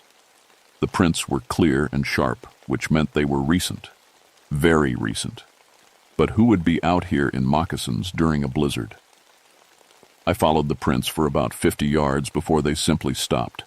Not at a rock or a tree or any place where someone might have stepped to avoid leaving tracks. They just ended in the middle of the trail, as if whoever made them had vanished into thin air. The snow was falling harder now, and visibility was dropping fast. I needed to find those hikers before hypothermia set in. I pushed deeper into the storm, following the ridge-line and calling out every few minutes. That's when I heard it. A voice, faint but clear, calling back to me from somewhere ahead. I couldn't make out words, but it sounded like someone in distress. I picked up my pace, fighting through snow that was now ankle-deep and getting deeper by the minute. "Keep calling," I shouted. "I'm coming." I followed the voice for another 10 minutes, climbing over fallen logs and around ice-covered boulders. The storm was getting worse, and I was starting to worry about my own safety when I finally saw them. 2 figures huddled against a large rock outcropping, waving frantically. The college kids. They were alive, but I could see from their posture that they were in bad shape. "Thank God," the young man gasped as I approached. "We've been stuck here for hours. We tried to find our way back, but everything looks the same in the snow." "Are either of you injured?" I asked, already pulling emergency blankets from my pack. "No, just cold," the girl replied, her teeth chattering. "Really, really cold." I wrapped them in the thermal blankets and handed out heat packs. "How did you end up here? This isn't anywhere near the main trail." They exchanged a look. That's the weird part, the young man said. We were completely lost, probably walking in circles for an hour. Then this old Cherokee man appeared and told us to wait here, that help was coming soon. My blood went cold. What old man? He was right here just a few minutes ago, the girl said, looking around confused. He said a ranger was looking for us and would find us if we stayed put. How did he know that? I scanned the area. There were our footprints in the snow and the depression where they'd been sitting, but no other tracks, no sign that anyone else had been here. Which direction did he go? I asked. They both pointed toward the ridge line. I looked, but saw only swirlies, snow and bare trees. He knew your name, the girl added quietly. He said Ranger Thornfield would find us soon, and that we should trust you completely. I felt something cold crawl up. My spine that had nothing to do with the weather. I'd never met these kids before in my life, and I hadn't told anyone my name over the radio. There'd been too much static. Let's get you two out of here, I said, forcing my voice to stay calm. Can you walk? They nodded, and I led them back toward the parking area, following my own tracks in the snow. But I kept thinking about those moccasin prints that had just stopped. About the old man who had known my name and vanished without leaving a trace. About my grandmother's stories of the Nunahai. The hike back took an hour through deepening snow. I got the college kids to their car, warmed up and safe, and watched them drive away. But as I walked back to my truck, I noticed something that made my heart skip a beat. There, beside my vehicle, were fresh tracks in the snow, the same moccasin prints I'd seen on the trail. They circled my truck once, then headed off into the woods. But what scared me most was what I found on my windshield. A small bundle of sage and sweetgrass tied with a leather cord in the traditional Cherokee way, still warm despite the freezing snow. I looked around, but the forest was empty except for the falling snow. "Hello?" I called out. "Is someone there?" Only the wind answered. I picked up the bundle with trembling hands. It smelled like my grandmother's house, like cedar smoke and old stories, like things I'd tried to forget. As I drove home through the storm, I couldn't shake the feeling that something was watching me from the trees. Something that had been waiting for me to finally notice it. Something that knew my name. The reports started coming in every few days after that. Always the same story. Hikers in trouble. Mysterious Cherokee man appears to help, vanishes before anyone can thank him properly. But now I was paying attention to details I'd missed before. The helper always appeared, at the exact moment people needed him most. Never before, never after. And he always knew exactly what to say, exactly where to send them, like he could see the whole mountain at once. I started carrying my grandmother's journal with me on every patrol. Late at night in my cabin, I'd study her old maps and stories by lamplight. She'd marked specific locations throughout the mountains with Cherokee symbols I was only beginning to understand. Sacred places, spirit crossings, places where the world grew thin. 3 weeks after the blizzard incident, I got a call that changed everything. "Ranger Thornfield, we've got a situation on the Lynn Cove Viaduct. Family of 4 went for a hike yesterday and never came back. Their car's been there overnight." The Lynn Cove Viaduct is one of the most photographed spots on the whole parkway, a curved bridge that seems to float through the forest canopy. It's also surrounded by some of the most treacherous terrain in the Blue Ridge, full of hidden cliffs and steep ravines. I found their car in the visitor center parking lot, covered with frost. Inside was a note on the dashboard. "Hiking the Tanahua Trail to Rough Ridge, back by sunset. The Hendersons." They'd been gone for 18 hours. I geared up and headed out, but this time I packed my grandmother's journal and something else, a small pouch of tobacco and sage that I'd found in her things after she died. I wasn't sure why, but it felt important. The trail was different that morning. Not just empty I was used to. This felt watching. Every bird call seemed too sharp, every rustle in the underbrush too deliberate. The mountains themselves felt alert, aware. I was maybe a mile up the trail when I found the first clue. A child's mitten, bright red against the brown leaves. Then 50 yards further, a water bottle. They were leaving a trail, but it was heading away from the mine and path deeper into the wilderness. I followed the scattered items for another half hour, climbing steadily into terrain that most-day hikers wouldn't attempt. The forest grew denser, older. These were trees that had been here before the parkway, before the settlers, maybe before the Cherokee themselves. That's when I heard the crying. Faint at first, but definitely a child. I called out and heard an answering shout. Adult voices, desperate and frightened. I crashed through the underbrush toward the sound and found them in a small clearing surrounded by massive old-growth oaks. The Henderson family, 2 parents and twin 8-year-old boys. They were huddled together in the center of the clearing, and they looked terrified. "Thank God," Mrs. Henderson gasped when she saw me. "We've been lost since yesterday. We kept trying to find our way back, but we just kept going in circles." I looked around the clearing. It was perfectly round, maybe 30 feet across, with those ancient oaks forming an almost complete circle around the edge. In the exact center was a ring of stones that looked old, very old. "How did you end up here?" I asked, pulling out my GPS. The screen showed nothing but static.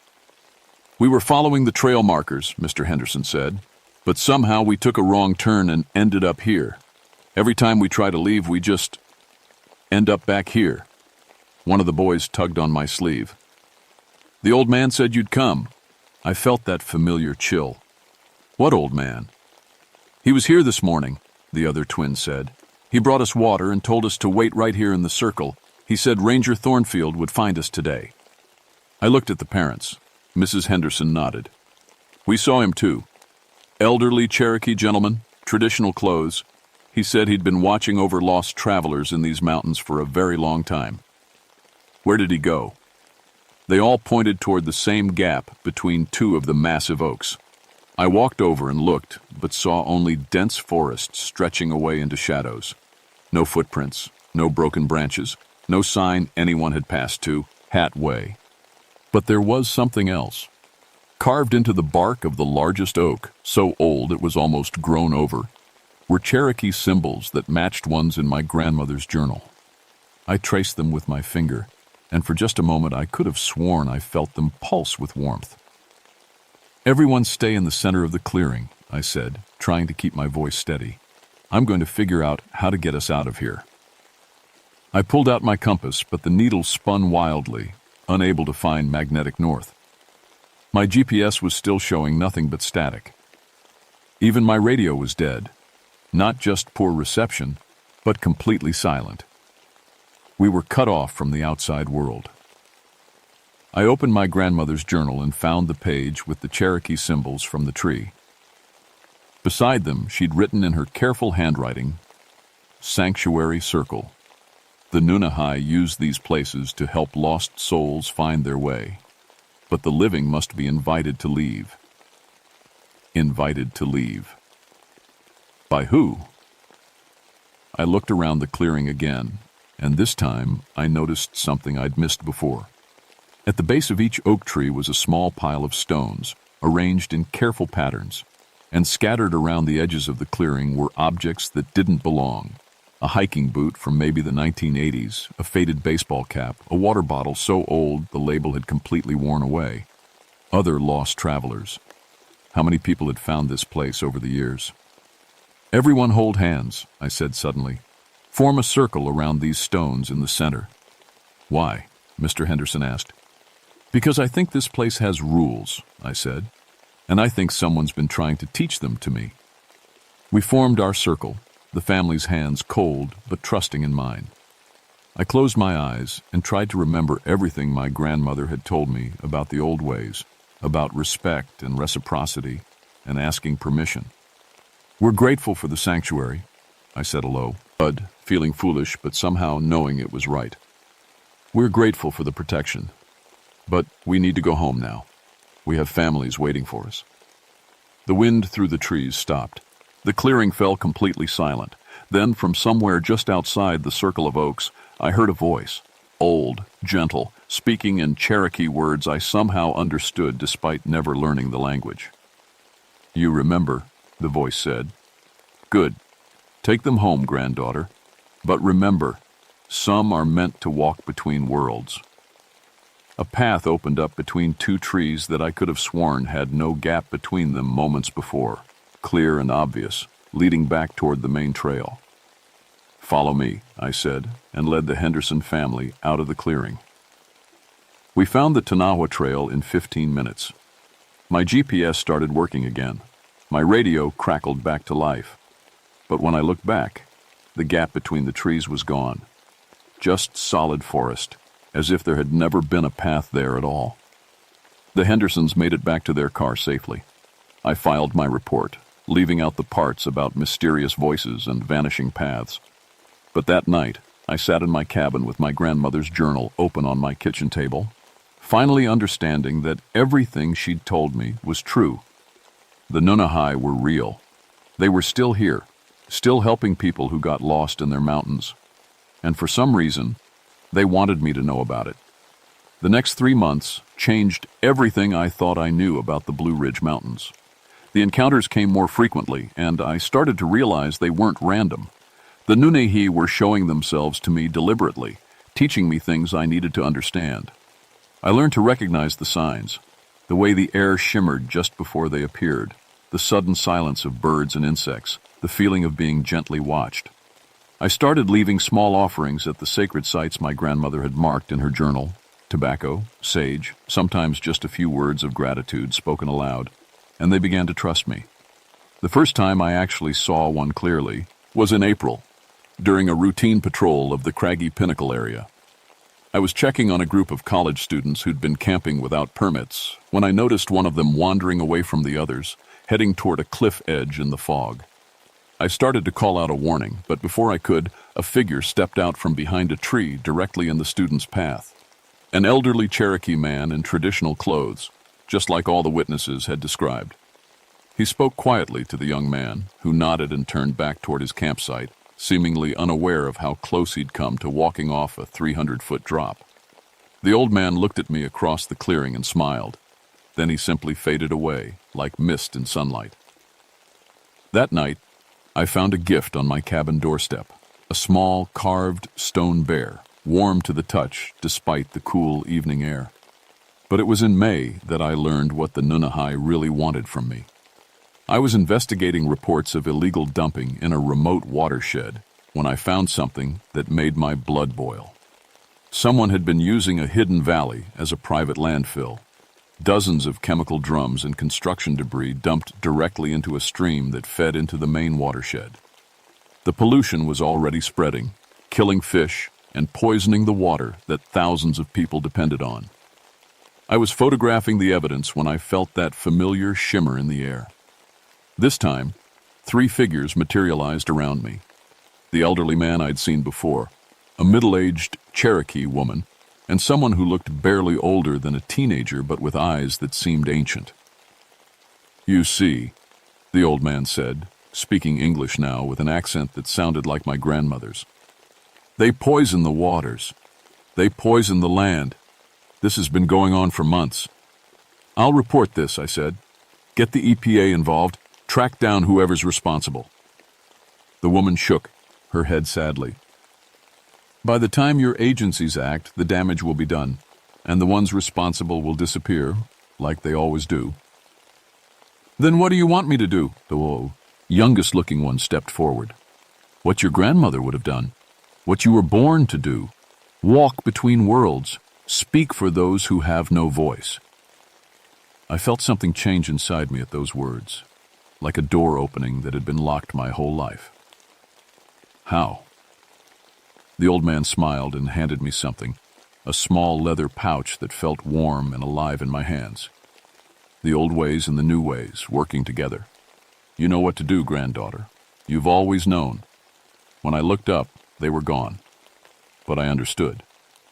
That night, I made a choice that would have gotten me fired if anyone had found out. Instead of filing an official report and waiting for the bureaucratic wheels to turn, I called in an anonymous tip to every environmental group, news outlet, and government agency I could think of. I sent them detailed photos, GPS coordinates, and water sample results from my personal testing kit. But I also did something else. I performed a ceremony my grandmother had taught me years ago, one I'd never really believed in until now. I spoke to the land itself, to the spirits who had been guardians of these mountains for generations, and asked for their help in protecting what was sacred. The response was swift and decisive. Within 48 hours, the illegal dump site was swarming with EPA investigators, state environmental officials, and news crews. The pollution was contained, the responsible parties were identified and arrested, and the cleanup began immediately. But that wasn't what convinced me the Nunahai had been involved. What convinced me was the fact that the investigation moved faster than any environmental case I'd ever heard of. Bureaucratic delays that should have taken months happened in days. Key evidence appeared in exactly the right hands at exactly the right moments. Witnesses came forward who had been silent for years. It was as if the universe itself was conspiring to see justice done. 2 weeks later, I found another gift on my doorstep. A small piece of perfectly clean quartz crystal and a note written in Cherokee symbols that I somehow knew meant well done.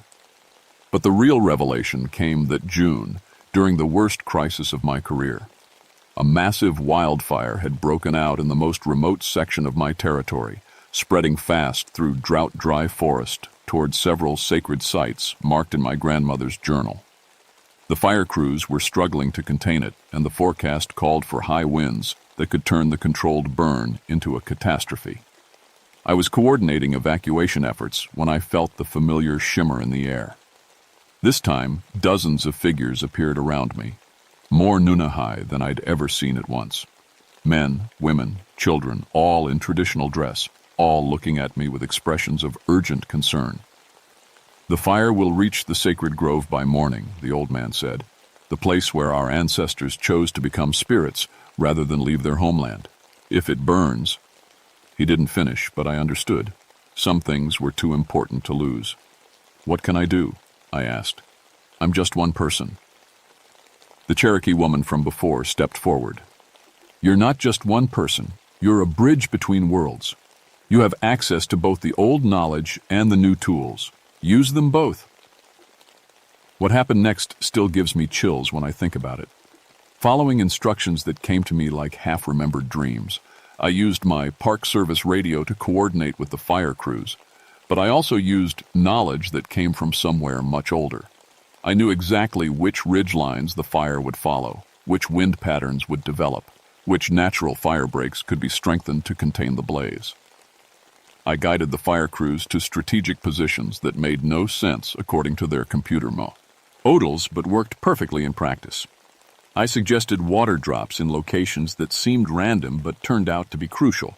And somehow, working together, the living and the spirits, modern, technology and ancient wisdom, we saved the sacred grove. The fire was contained just 50 yards from the ancient trees where the Nunahai had chosen to make their eternal home. That night, as I sat exhausted by my campfire, the old man appeared one last time. "You understand now," he said. "You are the bridge we've been waiting for, the one who can help us protect what matters most." "Why me?" I asked. He smiled. "Because you have one foot in each world, granddaughter. Cherokee blood and Park Service training, ancient wisdom and modern tools. You can speak to both sides and make them understand each other. What happens now? Now you do what you were born to do. You walk between worlds. You protect the sacred places and the people who need help finding their way. And when the time comes, you teach others to do the same." He began to fade away, but his final words came clearly. "The mountains have been waiting for you, Margaret Thornfield. Welcome home." That was 3 years ago. Since then, my life has changed in ways I never could have imagined. Officially, I'm still just a park ranger with an unusual talent for finding lost hikers and preventing environmental disasters. My success rate is so high that other rangers sometimes joke about my supernatural intuition if they only knew how right they were. Unofficially, I've become something much more important, a liaison between the world of the living and the world of the spirits. The Nunahai appear to me regularly now, not as mysterious figures glimpsed in fog, but as trusted partners in protecting the Blue Ridge Mountains. They've taught me to see the forest as they do, not just as trees and rocks and wildlife, but as a living system where everything is connected. They've shown me sacred sites that don't appear on any modern map, told me stories that help me understand how the land itself thinks and feels, and in rituals. In turn, I use my position and training to protect what they hold sacred. The illegal dumping was just the beginning. Over the past 3 years, I've stopped 2 major development projects that would have destroyed important spiritual sites, prevented a mining operation from contaminating a watershed that feeds 3 counties, and quietly redirected several highway expansion projects away from Cherokee burial grounds. Each time I work within the system, filing reports, organizing inspections, coordinating with other agencies. But I also have guidance that no other ranger has access to. The Nunahai can see the long-term consequences of human actions in ways that our environmental impact studies never capture. It's not always easy. There are times when my supernatural sources of information conflict with official Park Service policy. Times when I have to choose between following regulations and protecting something irreplaceable. But I've learned to trust the wisdom of beings who have been guardians of these mountains for over a century and a half. They've never steered me wrong. The hardest part has been the isolation. I can't exactly put consultation with immortal Cherokee spirits in my incident reports. Most of my colleagues think I'm just unusually dedicated and maybe a little eccentric. My family worries that I spend too much time alone in the mountains. They don't understand that I'm never really alone anymore. Last month, I started training 2 other Cherokee Rangers who work in different sections of the parkway. Both of them had been having their own encounters with the Nunahai, but were afraid to talk about it. Now we meet once a month to share information and coordinate our efforts to protect the sacred sites throughout the Blue Ridge. The Nunahai are pleased with this development. They've told me that their influence extends far beyond my section of the parkways. And they need more living allies who can work within modern institutions while respecting the old ways. I've also started keeping more detailed records of everything I've learned, following my grandmother's example. Someday, when I'm ready to retire, I'll need to pass this knowledge on to the next generation. The mountains will always need guardians who can walk between worlds. But for now, I'm content to do my job, both the official one and the unofficial one. Every morning when I drive out to start my patrol, I feel the presence of the Nunahai around me, ancient protectors who have chosen to trust me with their secrets. The Blue Ridge Mountains are more alive than most people realize, full of mysteries and magic that exists alongside the hiking trails and scenic overlooks. Most visitors will never see beyond the surface beauty, but sometimes when someone really needs help, when they're truly lost and frightened and alone, they might encounter an elderly Cherokee man who appears just when hope is running out. He'll give them exactly the guidance they need, and then he'll vanish before they can properly thank him. If that ever happens to you, don't try to explain it away. Don't convince yourself it was just your imagination or stress-induced hallucination. Accept the help with gratitude. Say thank you to the empty forest. And remember that some things are more real than real, more true than facts. The Nunahai are still here, still taking care of people who need them. They've been doing it for over 150 years, and they'll keep doing it long after I'm gone. Because some promises are stronger than death, and some guardians never abandon their posts. The mountains remember everything. And sometimes, if you're very lucky or very lost, they'll remember to help you too. My name is Margaret Thornfield, and I walk between worlds. It's the best job I've ever had.